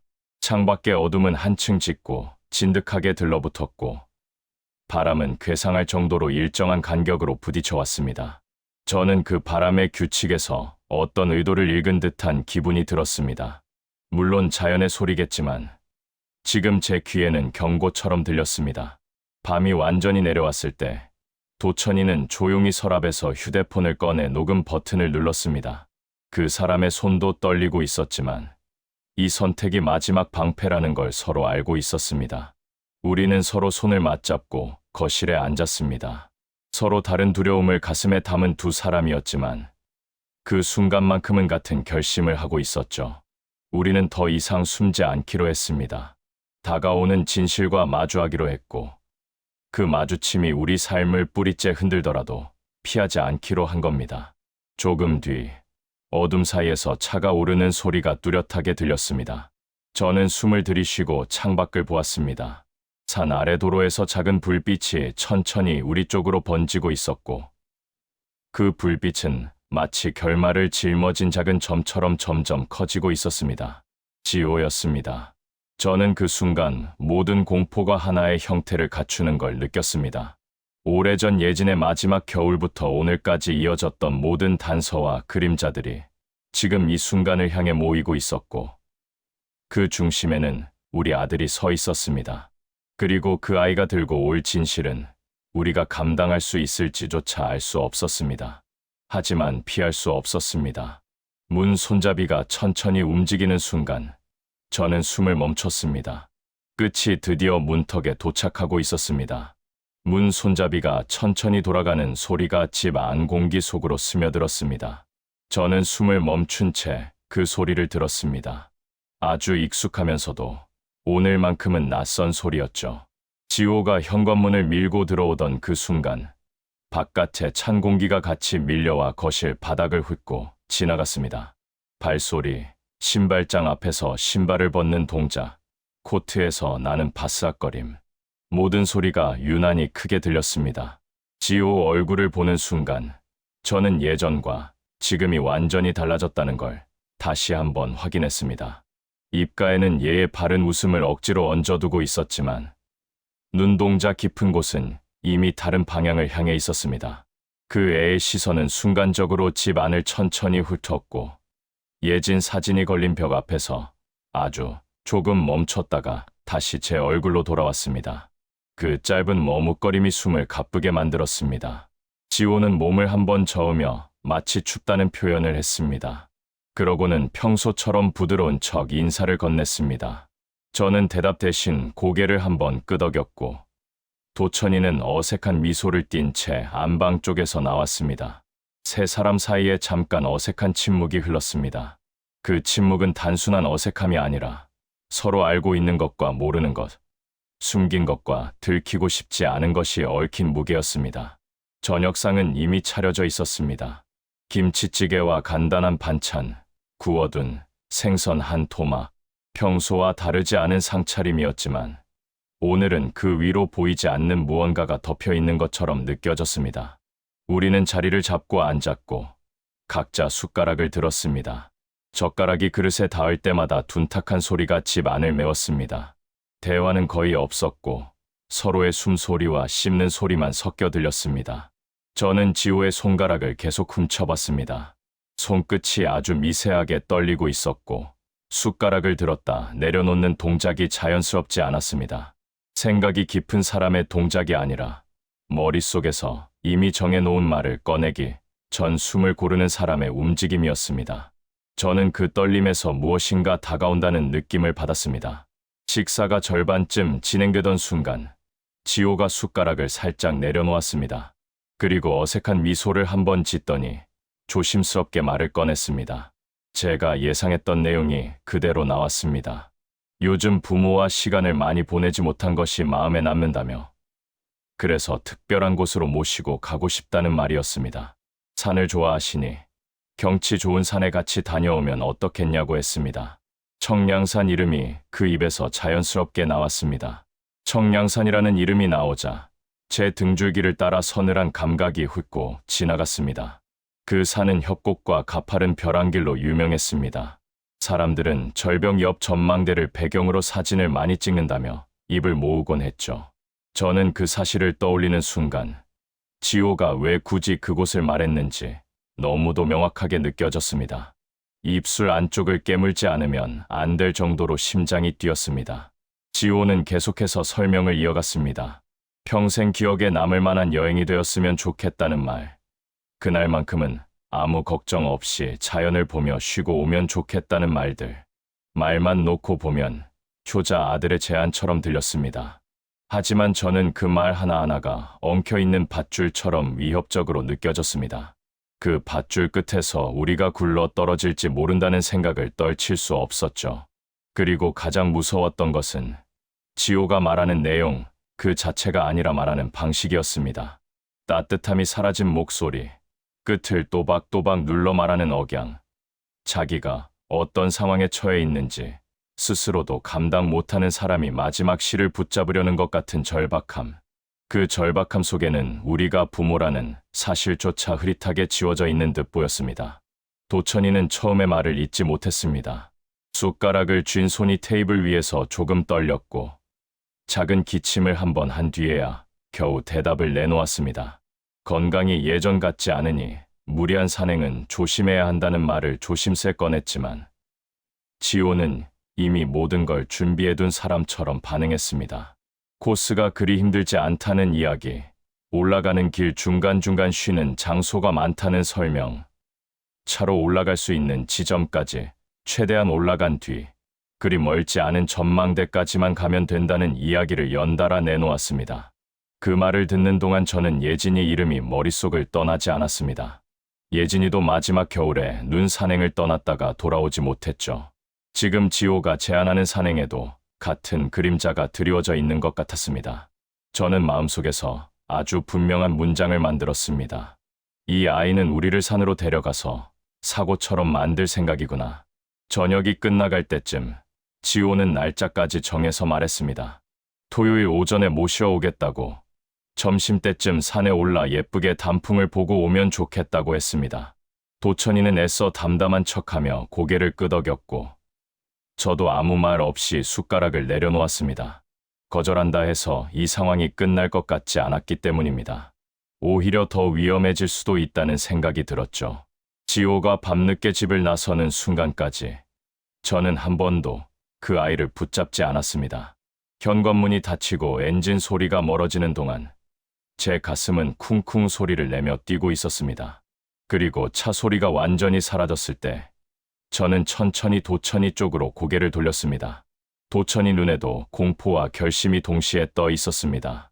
우리는 한참 동안 아무 말 없이 앉아 있다가 결국 도천이가 먼저 입을 열었습니다. 이대로 아무 준비 없이 산에 따라가는 것은 위험하다고 했습니다. 그렇다고 가지 않겠다고 하면 지호가 더 극단적으로 나올 수도 있다고 했죠. 결국 우리는 같은 결론에 도달했습니다. 가되 증거를 남기자. 무슨 일이 일어나더라도 우리가 겪은 일을 세상에 남겨야 한다는 결론이었습니다. 도천이는 자신의 휴대폰을 꺼내 녹음 기능을 확인했습니다. 평소에는 잘 쓰지도 않던 기능이었지만 오늘만큼은 그게 우리의 마지막 끈처럼 느껴졌습니다. 지호가 우리 앞에서 어떤 말을 하든 그게 모두 기록되어야 한다고 둘 다 생각했습니다. 그 기록이 없으면 우리는 예진이처럼 사고사로 기록된 채 사라질 수도 있었으니까요. 밤이 깊어지자 저는 안방에 들어가 서랍을 열었습니다. 단단한 등산복과 두꺼운 바지, 오래된 등산화를 꺼냈습니다. 예전에는 즐겨 입던 옷들이었지만 요즘은 잘 손이 가지 않던 것들이었습니다. 저는 그 옷들을 펼쳐보며 마지막 가능성을 떠올렸습니다. 혹시라도 떨어진다면 옷이 조금이라도 충격을 막아줄 수 있을까? 그것이 얼마나 얕은 기대인지 알면서도 손이 옷깃에서 떨어지지 않았습니다. 책상 서랍 깊숙한 곳에서 하얀 봉투를 하나 꺼냈습니다. 봉투 안에는 깨끗한 편지지가 한 장 들어있었습니다. 저는 그 위에 천천히 글자를 적었습니다. 여동생 윤숙 이름으로 편지를 시작했습니다. 혹시라도 이번 산행 이후 우리가 돌아오지 못하면 이 편지를 경찰에게 가져가 달라는 부탁과 함께 예진의 죽음, 지호의 빚, 그리고 우리가 알고 있는 의심들을 모두 적었습니다. 글씨가 울렁거리며 번졌고 손등에서 땀이 흘렀습니다. 편지를 봉투에 넣고 잘 봉한 뒤 서랍 맨 뒤에 다시 밀어 넣었습니다. 숨겨둔다는 느낌보다는 언젠가 누군가 반드시 찾아내야 하는 증거를 맡겨두는 느낌이었습니다. 저는 서랍을 닫고 조용히 손을 포개었습니다.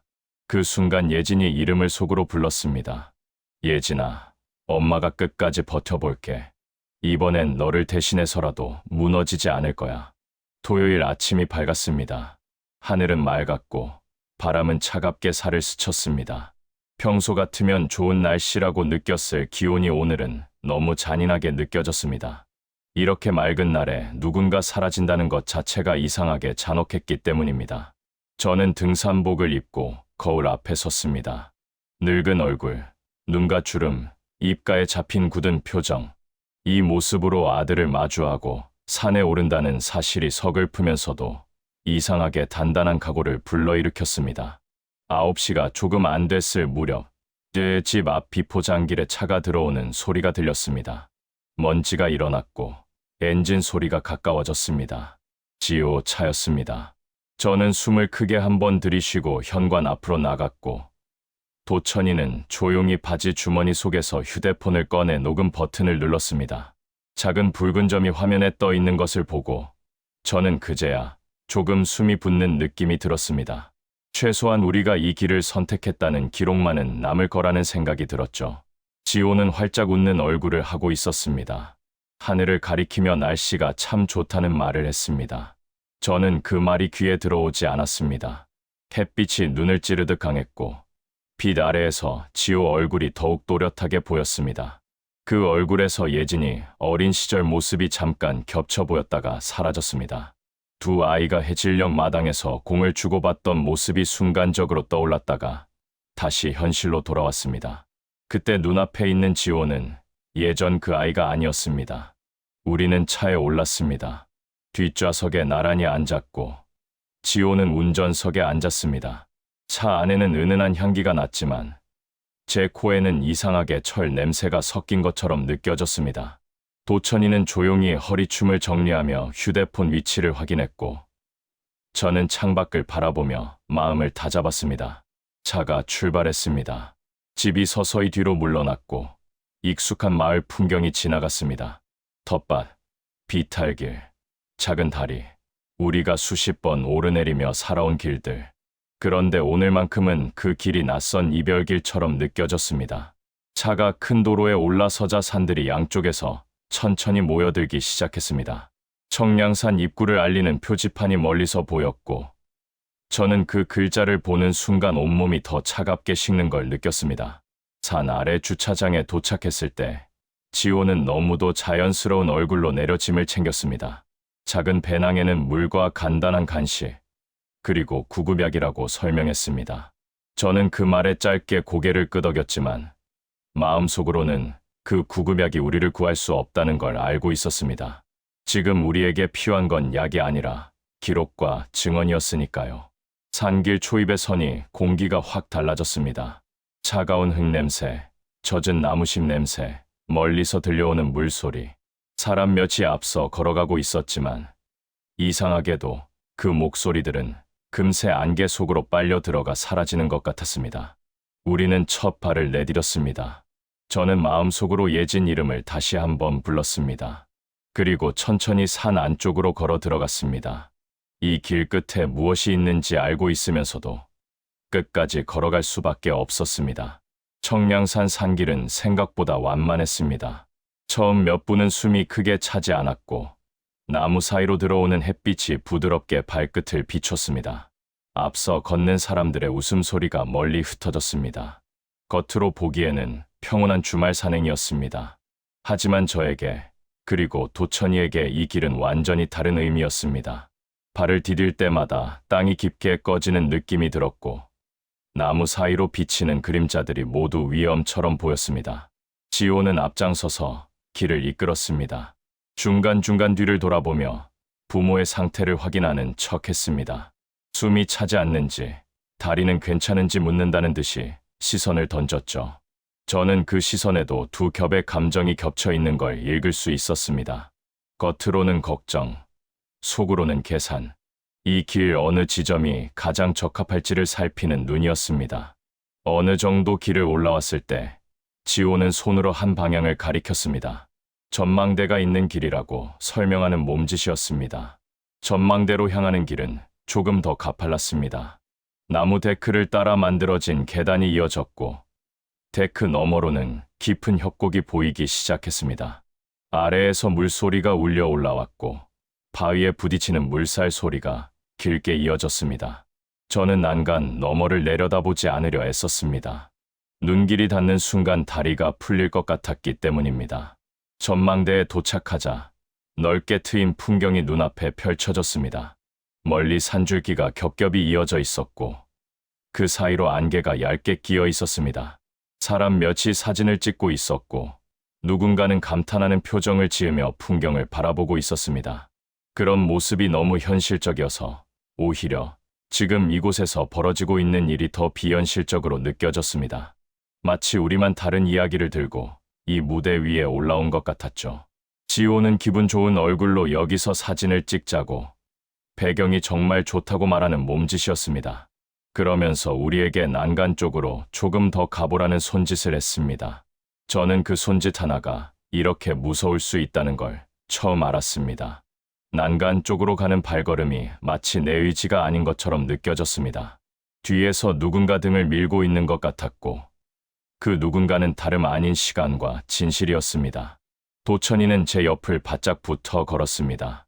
그의 손등이 내 팔에 닿았고 그 작은 접촉에서 떨림이 느껴졌습니다. 우리는 난간에서 조금 떨어진 지점에서 멈춰 섰습니다. 지호는 부모에게 조금만 더 뒤로 가라고 손짓했습니다.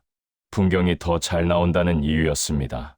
제 심장은 이미 귀 밑까지 뛰어올라 있었고 숨이 가빠졌습니다. 그 순간 도천이가 움직였습니다. 남편은 몸을 반쯤 돌려 지호를 똑바로 바라봤습니다.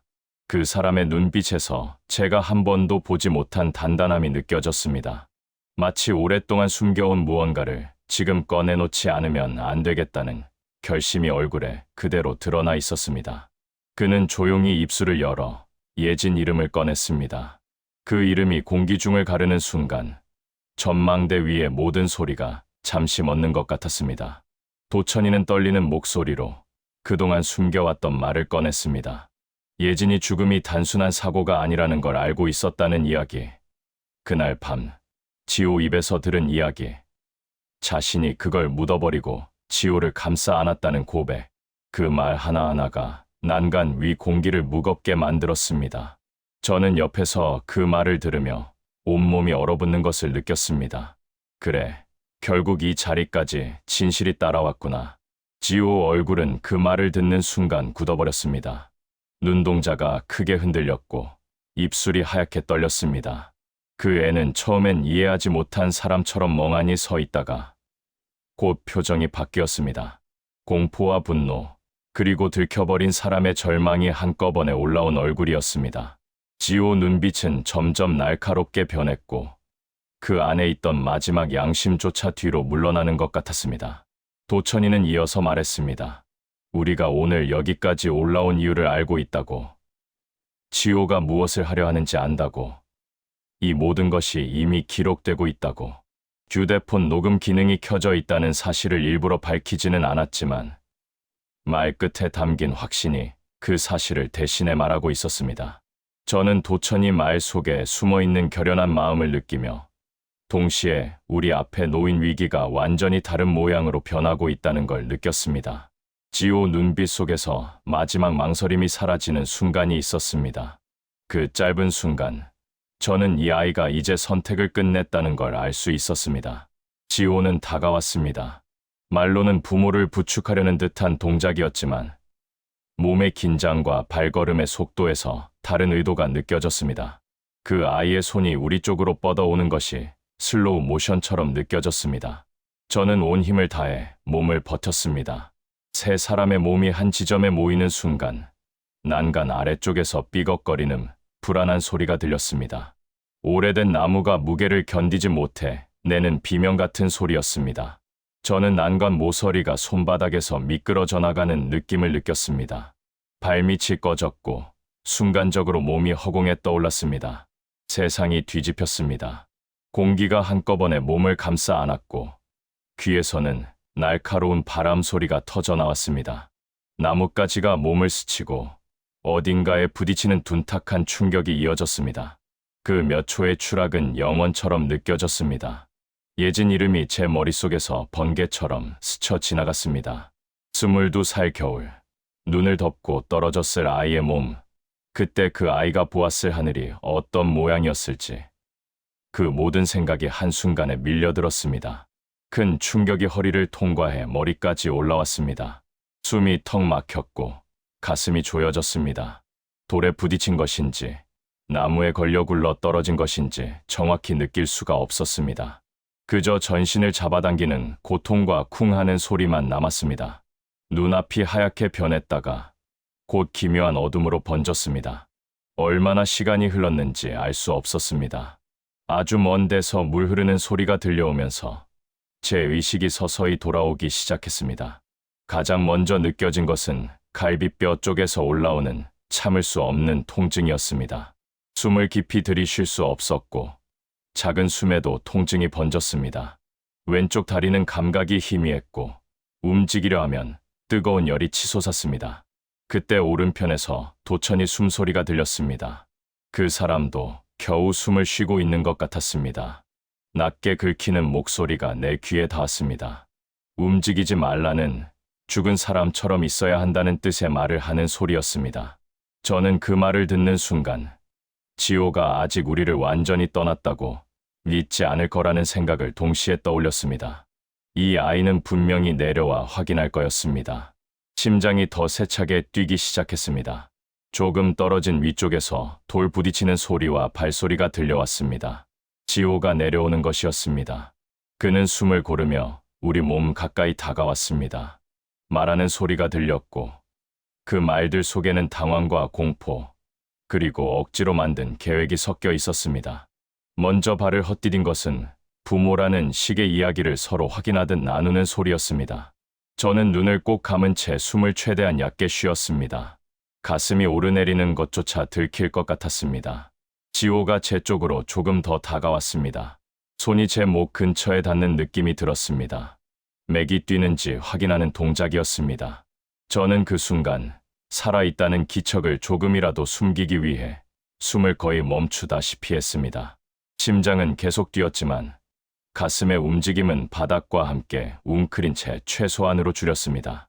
옆에서 도천이도 같은 마음으로 숨을 죽이고 있을 거라는 걸 손끝의 작은 떨림에서 느낄 수 있었습니다. 지호는 조금 떨어진 곳에서 서 있었습니다. 그 아이의 목소리가 아래로 떨어져 내려왔습니다. 이 정도 높이에서 떨어졌으니 쉽게 살아나기 힘들다는 식의 말을 하는 소리였습니다. 그 말 속에는 안도와 긴장이 함께 섞여 있었습니다. 완전히 안심하지 못하는 사람의 어조였습니다. 저는 이를 악물었습니다. 살아있다는 사실을 들키지 말아야 했습니다. 우리에게 아직 할 일이 남아 있었기 때문입니다. 잠시 후 누군가 조심스레 전화를 꺼낸 소리가 들렸습니다. 사고가 났다고, 전망대 난간이 부러지면서 사람들이 떨어졌다고, 4명이 같이 떨어졌다는 설명을 하는 목소리였습니다. 그 목소리는 울먹이는 척하면서도 어느 정도 준비된 문장을 반복하고 있었습니다. 저는 그 말 속에서도 계산을 느꼈습니다. 이 일을 완벽한 사고로 만들어야 한다는 의도가 보였습니다. 시간이 얼마나 흘렀는지 알 수 없었습니다. 통증은 점점 심해졌고 의식은 흐려졌다가 다시 돌아오기를 반복했습니다. 그런데도 저는 끝까지 정신을 놓지 않으려 애썼습니다. 여기서 정신을 놓아버리면 다시는 깨어나지 못할 것 같은 불길한 확신이 있었기 때문입니다. 이 협곡 바닥에서 사라져버리면 예진처럼 사고사 한 줄로 정리될 것이 너무도 뻔했습니다. 멀리서 헬리콥터 소리가 들려오기 시작했습니다. 바람을 갈라오는 강한 회전음이 계곡 안으로 메아리 쳤습니다. 구조대원들의 외침 소리가 겹쳐 들렸고 금속 장비 부딪히는 소리도 들렸습니다. 누군가 우리 쪽으로 달려와 몸을 살피는 느낌이 들었습니다. 목과 가슴, 호흡을 확인하는 손길이 지나갔습니다. 살아있다는 말이 어렴풋이 들렸습니다. 그 말이 제 귀에 닿는 순간 제 눈가에서 뜨거운 것이 번졌습니다. 죽은 척해야 살 수 있었고 이제 살아있다는 게 확인된 순간부터는 진실을 말하기 위해 더 버텨야 하는 싸움이 시작된 것이었습니다. 들것에 몸이 실릴 때 저는 아주 잠깐 눈을 떴습니다. 흐릿한 시야 속에서 지호 얼굴이 보였습니다. 그 아이는 피가 가신 얼굴로 우리를 내려다보고 있었고 눈이 마주친 순간 얼어붙는 것이 느껴졌습니다. 저는 그 한순간에 모든 걸 담아 눈을 바라봤습니다. 우리가 다 들었다는 것, 알고 있다는 것, 여기서 끝나지 않을 거라는 것. 지호는 그 눈빛을 이해한 듯 얼굴이 새하얗게 변했습니다. 헬리콥터 안에서 다시 의식이 흩어져 갔습니다. 고통과 소음, 흔들림 사이에서 예진 이름이 마음속 깊은 곳에서 다시 떠올랐습니다. 그 아이가 마지막으로 보았을 하늘, 마지막으로 잡으려 했던 손, 말하지 못한 진실. 저는 속으로 아주 작게 속삭였습니다. 예진아, 엄마가 이번에는 끝까지 갈게. 너를 대신해서라도 이 진실을 땅 위로 끌어올릴 거야. 의식이 끊어지기 전 마지막으로 헬리콥터 창문 너머로 하늘이 잠깐 보였습니다. 맑고 파란 하늘이었고 그 아래로 산줄기가 멀어졌습니다. 저는 그 하늘을 향해 마음속으로 손을 뻗었습니다. 그리고 깊은 어둠 속으로 천천히 떨어져 내려갔습니다. 이제부터는 다른 전장이 시작될 거라는 걸 알면서도 그때만큼은 잠시 모든 것을 놓아버리고 싶었습니다. 그러나 저는 아직 끝나지 않았습니다. 저와 도천이는 살아 있었고 우리의 입은 아직 닫히지 않았습니다. 절벽 아래에서 다시 깨어난 예진 이름이 우리를 앞으로 끌고 갈 거였습니다.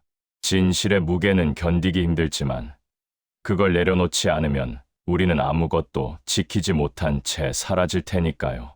저는 병실 천장을 바라보며 숨을 고르고 있었습니다.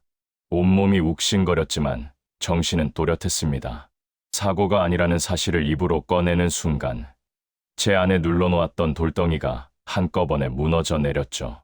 형사 한 분이 조용히 제 입술 움직임을 지켜보다가 고개를 끄덕였습니다.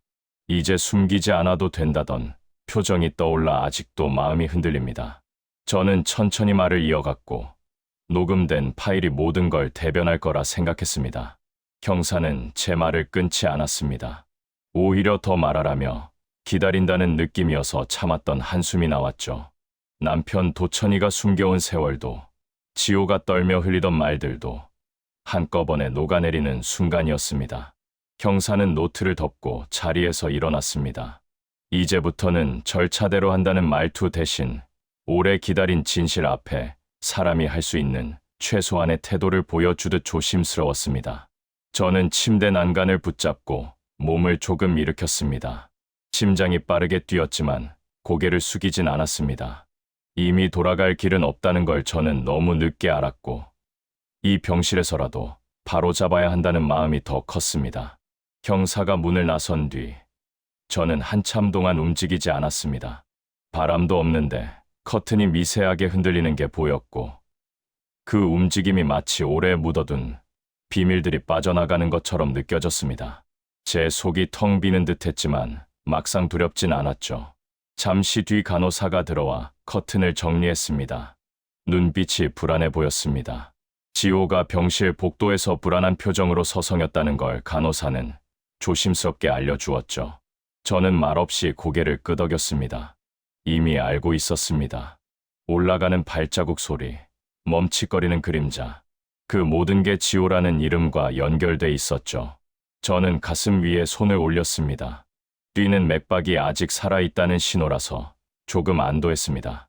살아있다는 건 증언할 기회가 남았다는 뜻이기도 했습니다. 가만히 눈을 감으니 지호 얼굴이 떠올랐습니다. 질투와 두려움에 뒤틀린 채 살아온 세월이 느껴졌고 그 그림자가 우리를 어떻게 삼켜왔는지 이제야 명확해졌습니다. 병실 문이 다시 열렸습니다. 형사가 급하게 돌아와 제게 알려주었죠. 녹음 파일이 결정적이라 바로 검찰 송치와 동시에 긴급 체포로 넘어갈 거라고. 저는 작게 숨을 들이켰습니다. 그 말은 곧 끝이 가까워졌다는 뜻이었습니다. 너무 길고 혹독했던 끝이요. 침대 옆 테이블 위에 놓인 물잔이 흔들렸습니다. 제가 떨고 있다는 걸 뒤늦게 깨달았습니다. 손등을 내려다보니 세월의 자국이 고스란히 남아 있었고 그 자국 사이로 오늘의 긴장이 스며들고 있었습니다. 하지만 조금도 후회되지 않았습니다. 저는 진실을 말했고 이제 그 대가를 세상이 정리해 줄 차례니까요. 제 두 다리처럼 덜컥거리며 흔들리더라도 말이죠. 형사는 남편 진술이 끝나면 다시 오겠다고 말했습니다. 저는 남편 얼굴이 떠올랐습니다. 도천이는 지금쯤 어떤 표정을 하고 있을까? 25년을 짊어진 채 조사실 의자에 앉아있을 모습이 그려졌습니다. 저는 남편을 원망했고 동시에 이해했습니다.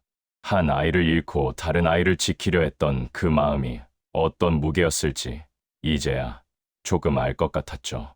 하지만 진실을 외면한 대가 역시 분명했습니다.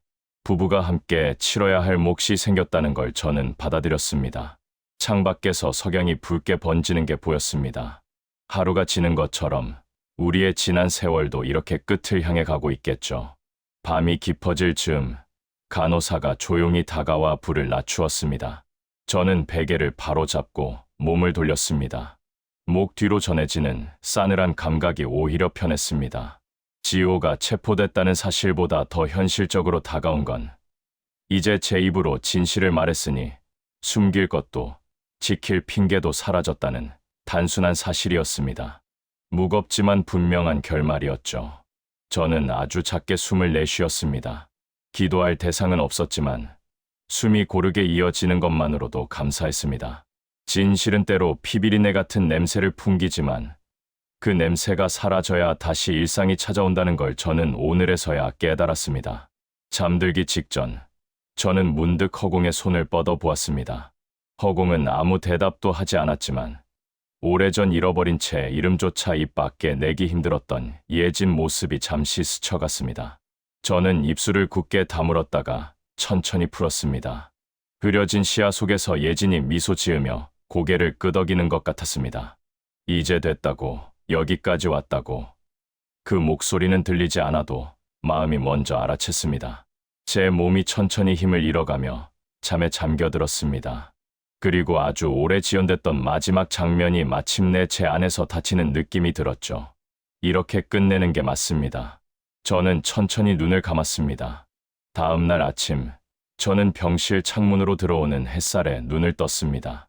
몸 곳곳에서 통증이 느껴졌지만 어제보다는 조금 나은 것 같았습니다. 간호사가 들어와 혈압을 재고 링거를 확인했습니다. 그 손길이 조심스러웠고 제 얼굴을 자꾸 살피는 게 느껴졌습니다. 아마 병실 밖에서 무슨 일이 벌어졌는지 알고 있을 거였습니다. 저는 괜찮다는 듯 작게 미소를 지었고 간호사는 안도하는 표정으로 물잔을 채워주고 나갔습니다. 혼자 남은 병실은 고요했습니다. 복도 저편에서 들려오는 발자국 소리, 의료 장비 소리, 누군가 통화하는 목소리.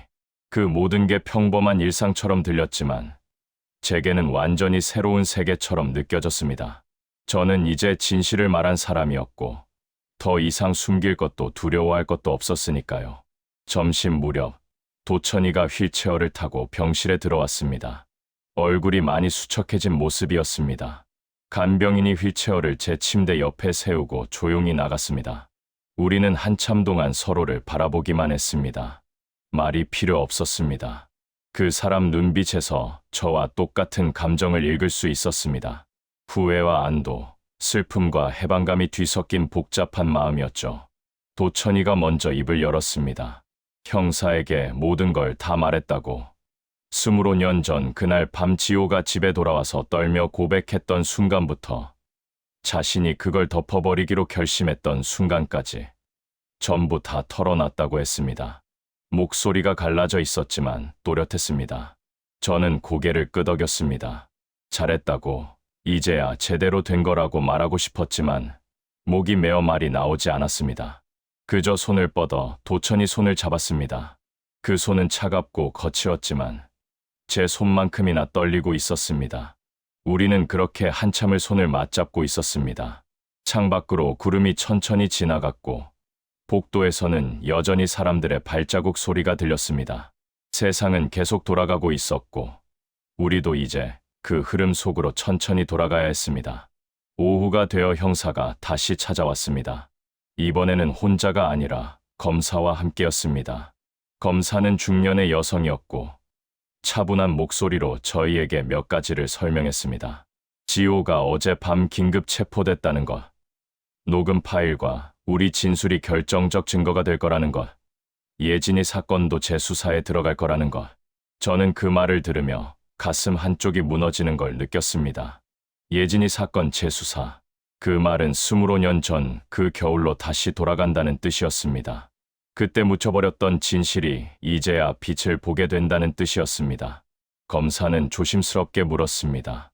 예진이 사건 당시 상황에 대해 아는 게 더 있느냐고. 지호가 혹시 무슨 말을 했었느냐고. 저는 고개를 저었습니다. 도천이가 그날 밤 지호에게 들었다는 것 외에는 구체적으로 아는 게 없었습니다. 다만 예진이 죽기 한 달 전부터 두 아이 사이의 기류가 이상했다는 것. 그걸 제가 외면했다는 것만 말할 수 있었습니다.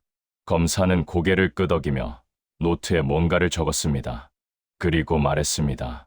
지호가 아직 입을 열지 않고 있지만 증거가 충분하니 시간 문제라고.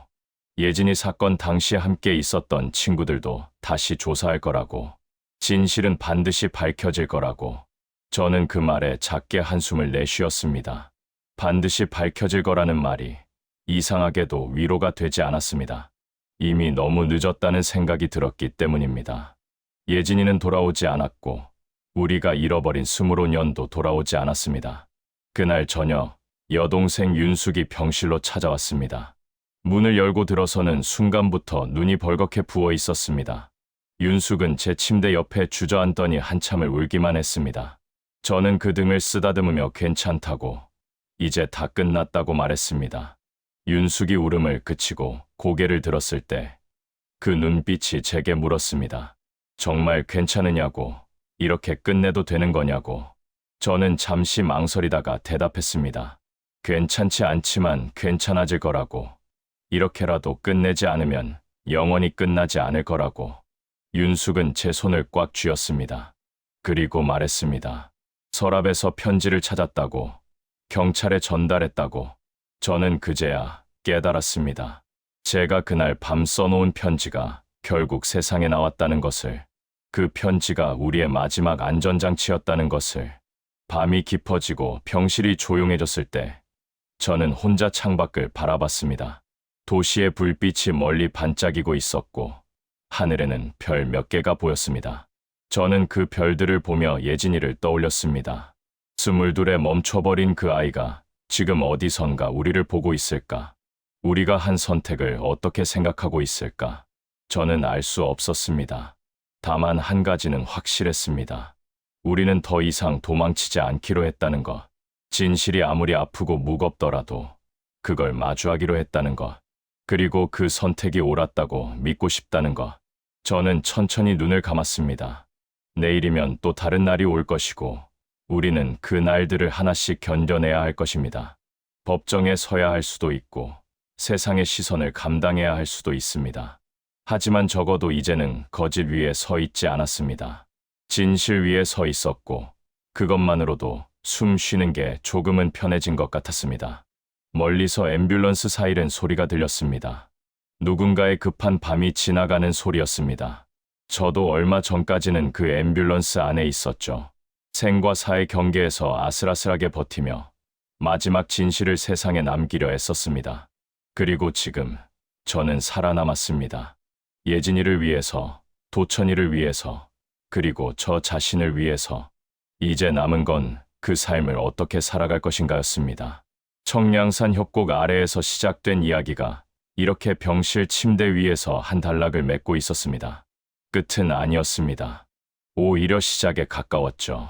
진짜 이야기는 이제부터였습니다. 하지만 저는 더 이상 두렵지 않았습니다. 손을 모아 쥐고 조용히 숨을 쉬었습니다. 내일을 기다리며 예진이 이름을 마음속으로 한 번 더 불렀습니다. 그리고 천천히 잠에 빠져들었습니다. 25년 만에 처음으로 진실과 함께 잠드는 밤이었습니다. 일주일이 지났습니다. 저는 여전히 병원에 있었지만 이제는 복도를 천천히 걸을 수 있을 만큼 회복됐습니다. 갈비뼈에 금이 갔고 왼쪽 다리에 골절상을 입었지만 의사는 다행히 큰 후유증 없이 회복될 거라고 했습니다. 도천이도 비슷한 상태였습니다.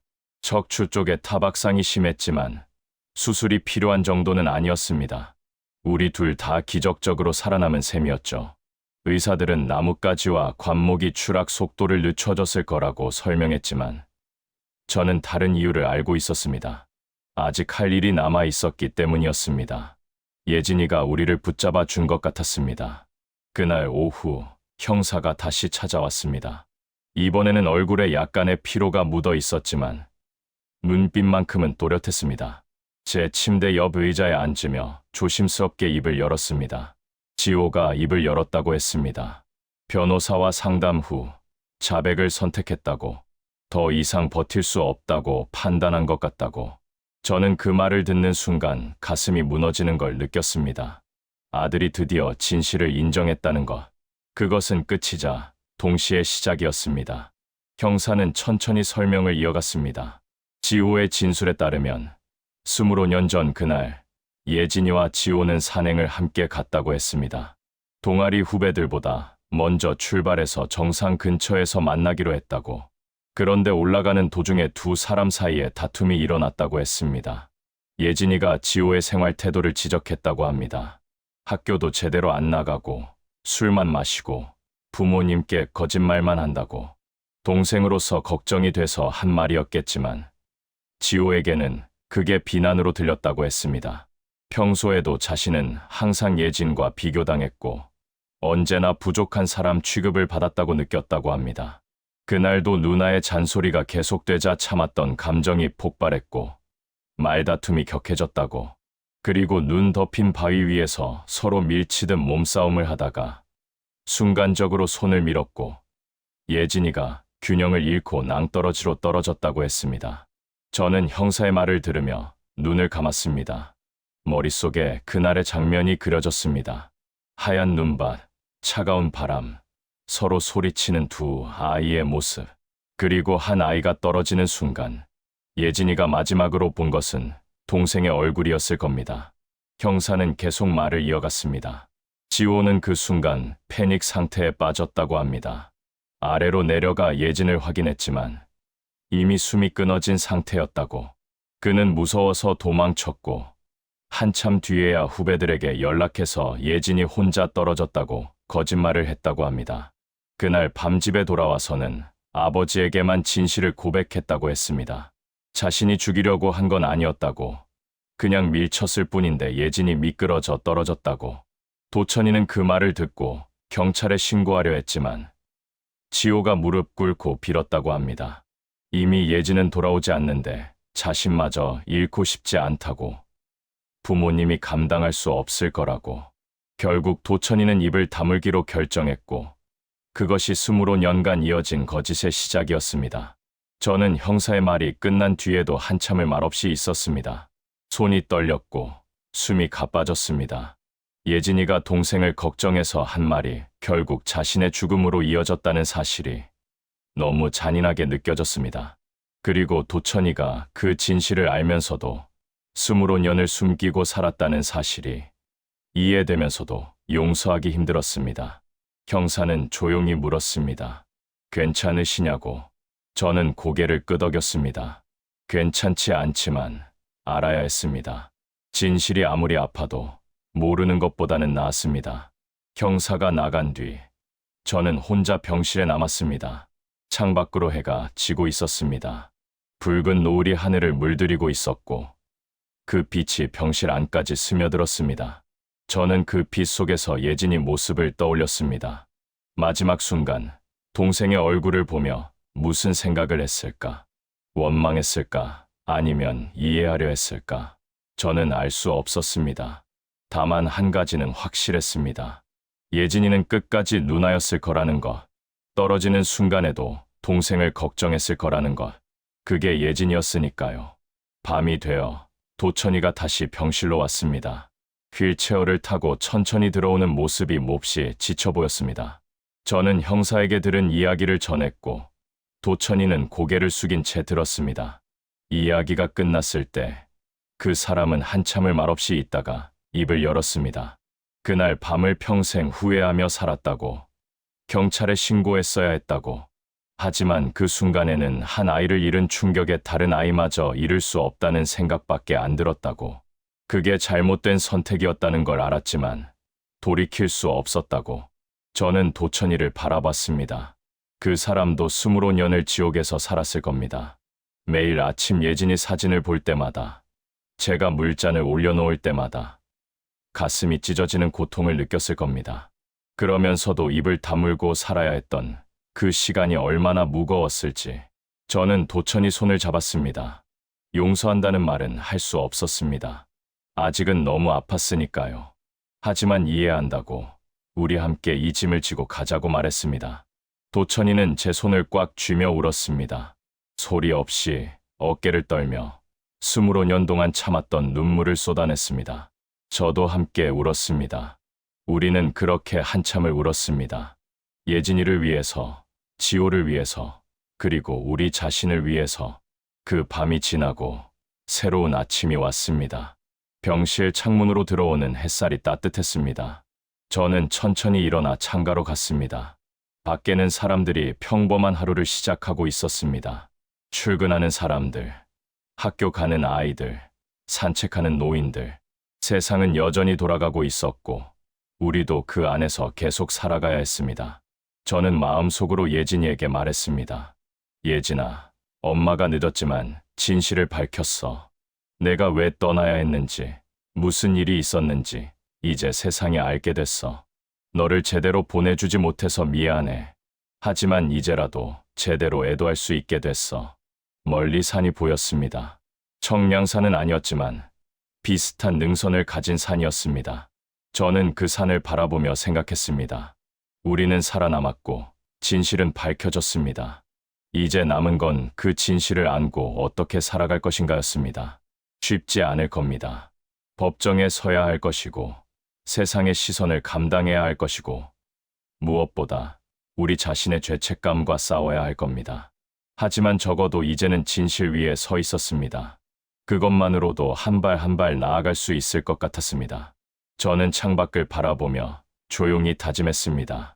예진이를 위해서, 그리고 우리를 위해서 끝까지 버티겠다고. 진실이 가져온 고통을 온전히 받아들이겠다고. 그것이 우리가 할 수 있는 마지막 속죄였습니다. 한 달이 흘렀습니다. 저는 병원에서 퇴원해 요양시설로 옮겼습니다. 집으로 돌아갈 수는 없었습니다. 그 집에는 너무 많은 기억이 남아 있었고 아직 그것들을 마주할 준비가 되지 않았으니까요. 도천이도 같은 시설에 있었습니다. 우리는 매일 오후 정원에서 만나 말없이 앉아 있곤 했습니다. 말이 필요 없었습니다. 서로의 존재만으로도 위로가 됐습니다. 25년을 함께 거짓 속에서 살았던 사람, 그리고 이제는 함께 진실 속에서 살아가야 할 사람, 그게 우리였습니다. 검찰의 수사는 빠르게 진행됐습니다.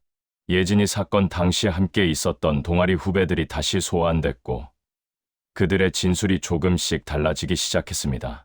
25년 전에는 경찰 앞에서 일치된 진술을 했지만 이번에는 달랐습니다. 어떤 후배는 그날 예진과 지호가 먼저 출발했다는 걸 기억했고 다른 후배는 지호의 표정이 이상했다고 증언했습니다. 진실은 그렇게 조금씩 모습을 드러냈습니다. 25년 동안 숨겨져 있던 조각들이 하나씩 맞춰지기 시작했습니다. 그리고 마침내 검찰은 지호를 예진이 살인 혐의로 기소했습니다. 살인이 아니라 과실치사라고 주장할 수도 있었지만 검찰은 당시 상황과 이후 은폐 과정을 종합해 살인으로 판단했습니다.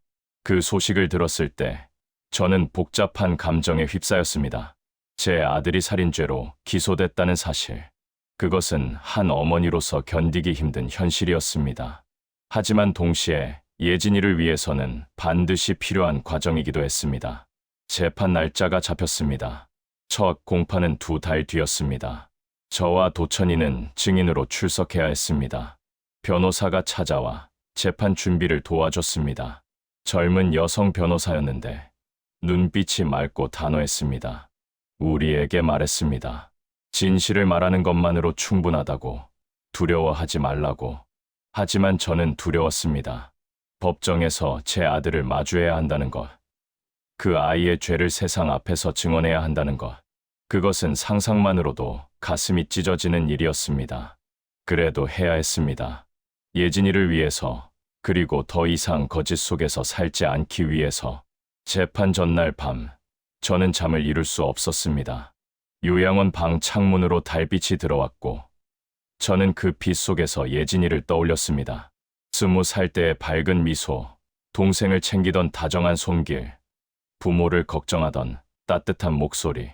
그 모든 것이 25년 전 그 겨울에 멈춰버렸습니다. 저는 조용히 일어나 책상 서랍을 열었습니다. 그 안에는 예진이 마지막 편지가 들어 있었습니다. 대학에 합격했을 때 저에게 쓴 편지였습니다. 낡은 편지지를 펼쳤을 때 예진이 글씨가 눈에 들어왔습니다. 엄마, 저 대학생 됐어요. 엄마 아빠 믿고 키워주신 덕분이에요. 앞으로도 부끄럽지 않은 딸이 될게요. 저는 그 글씨를 쓰다듬으며 울었습니다. 부끄럽지 않은 딸이 되겠다던 아이.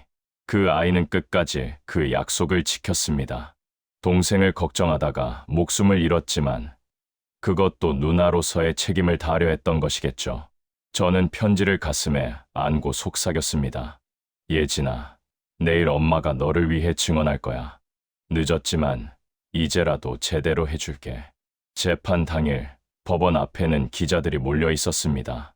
이 사건이 언론에 알려지면서 큰 관심을 받았던 모양입니다. 25년 전 사고사로 처리됐던 사건이 실은 살인이었다는 것. 부모가 아들의 범행을 알면서도 숨겼다가 25년 뒤 산에서 아들에게 살해당할 뻔했다는 것. 그 이야기는 충격적이었고 사람들의 관심을 끌기에 충분했습니다. 저는 휠체어에 앉아 법원 안으로 들어갔습니다. 다리는 많이 나았지만 아직 긴 거리를 걷기는 힘들었습니다. 도천이도 지팡이를 짚고 제 옆을 걸었습니다. 우리는 서로를 바라보며 작게 고개를 끄덕였습니다. 법정 안으로 들어갔을 때 제일 먼저 눈에 들어온 것은 피고석에 앉은 지호였습니다. 교도관 옷을 입은 아들의 모습. 그것은 제가 평생 상상도 하지 못했던 장면이었습니다. 지호는 우리를 보지 않았습니다. 고개를 숙인 채 움직이지 않았습니다. 재판이 시작됐습니다. 판사가 입장하고 검사가 기소 내용을 낭독했습니다. 피고인 한지호는 25년 전 피해자 한예진을 살해했으며 최근에는 부모인 최수남과 한도천을 살해하려 했다는 내용이었습니다. 그 말들이 법정에 울려 퍼질 때 저는 눈을 감았습니다. 검사가 증인 신문을 시작했습니다. 제가 먼저 증인석에 섰습니다. 선서를 하고 검사의 질문에 답했습니다. 예진이가 어떤 아이였는지, 사고 당일 어떤 일이 있었는지, 장례식 때 지호의 태도가 어땠는지, 그리고 최근 지호가 어떻게 우리를 청량산으로 데려갔는지. 저는 떨리는 목소리로 하나하나 증언했습니다. 중간중간 목이 메어 말을 잇지 못할 때도 있었지만 판사는 기다려줬습니다. 제 증언이 끝났을 때 법정은 숙연했습니다. 방청석에서 누군가 흐느끼는 소리가 들렸습니다. 다음은 도천이 차례였습니다. 남편은 증인석에 서서 25년 전 그날 밤 지호에게 들었던 이야기를 증언했습니다. 지호가 어떻게 울며 고백했는지, 자신이 어떻게 그것을 덮어버리기로 결정했는지, 그리고 그 후 25년을 어떻게 죄책감 속에서 살았는지. 도천이 목소리는 떨렸지만 또렷했습니다. 모든 것을 숨김없이 말했습니다. 자신의 잘못도, 지호의 범행도, 그 모든 진실을 법정에 쏟아냈습니다. 증인 신문이 끝나고 판사가 피고인에게 물었습니다. 증인들의 증언에 대해 할 말이 있느냐고. 지호는 천천히 고개를 들었습니다. 그리고 처음으로 우리를 바라봤습니다. 그 눈빛에는 후회와 두려움, 그리고 체념이 섞여 있었습니다. 지호는 떨리는 목소리로 말했습니다. 모두 사실입니다. 제가 누나를 죽였습니다. 그리고 부모님도 죽이려 했습니다. 용서받을 수 없다는 걸 압니다. 그 말이 법정에 울려 퍼졌을 때 저는 가슴이 무너지는 걸 느꼈습니다. 제 아들이, 제가 낳아 기른 아들이 저렇게 말하고 있었습니다. 도천이가 제 손을 잡았습니다. 우리는 서로의 손을 꽉 쥔 채 재판이 진행되는 것을 지켜봤습니다. 재판은 여러 차례 이어졌습니다. 증인들이 나왔고 증거들이 제시됐고 변호인과 검사가 공방을 벌였습니다. 그 모든 과정이 고통스러웠지만 저는 한 번도 빠지지 않고 방청석에 앉아 있었습니다. 이것이 제가 예진이를 위해 할 수 있는 마지막 일이었으니까요. 그리고 마침내 선고일이 왔습니다. 법정은 사람들로 가득 찼습니다. 판사가 입장하고 판결문을 낭독하기 시작했습니다. 피고인 한지호는 피해자 한예진을 살해한 죄로 징역 15년을 선고한다. 또한 최수남, 한도천에 대한 살인 미수죄로 징역 5년을 선고하되 이를 병합하여 징역 18년을 선고한다. 그 말이 끝났을 때 법정은 조용했습니다. 18년. 지호는 18년을 감옥에서 보내야 했습니다. 저는 그 숫자를 떠올리며 눈을 감았습니다. 지호가 나왔을 때는 60이 넘어 있을 겁니다. 인생의 가장 중요한 시간을 감옥에서 보내야 하는 거죠. 하지만 예진이는 22에 멈춰버렸습니다. 그 아이에게는 18년이고 뭐고 아무것도 없었습니다. 저는 그 생각을 하며 복잡한 감정에 휩싸였습니다. 법정을 나올 때 기자들이 몰려들었습니다. 마이크가 쏟아지고 질문들이 쏟아졌습니다. 저는 그 모든 것을 지나쳐 차에 올랐습니다. 더 이상 할 말이 없었습니다. 모든 것은 법정에서 끝났고 이제 남은 건 그 결과를 받아들이는 것뿐이었습니다. 요양원으로 돌아와 방에 들어갔을 때 저는 침대에 털썩 주저앉았습니다. 온몸에 힘이 빠졌습니다. 재판이 끝났다는 안도감과 아들을 잃었다는 상실감이 동시에 밀려왔습니다. 저는 그대로 누워 천장을 바라봤습니다. 긴 싸움이 끝났습니다. 진실은 밝혀졌고 정의는 실현됐습니다. 하지만 왜 이렇게 허전한 걸까요? 왜 이렇게 아픈 걸까요? 저는 알 수 없었습니다. 다만 한 가지는 확실했습니다. 우리는 이제 앞으로 나아가야 한다는 것, 과거에 머물러 있을 수는 없다는 것, 예진이를 위해서, 그리고 우리 자신을 위해서.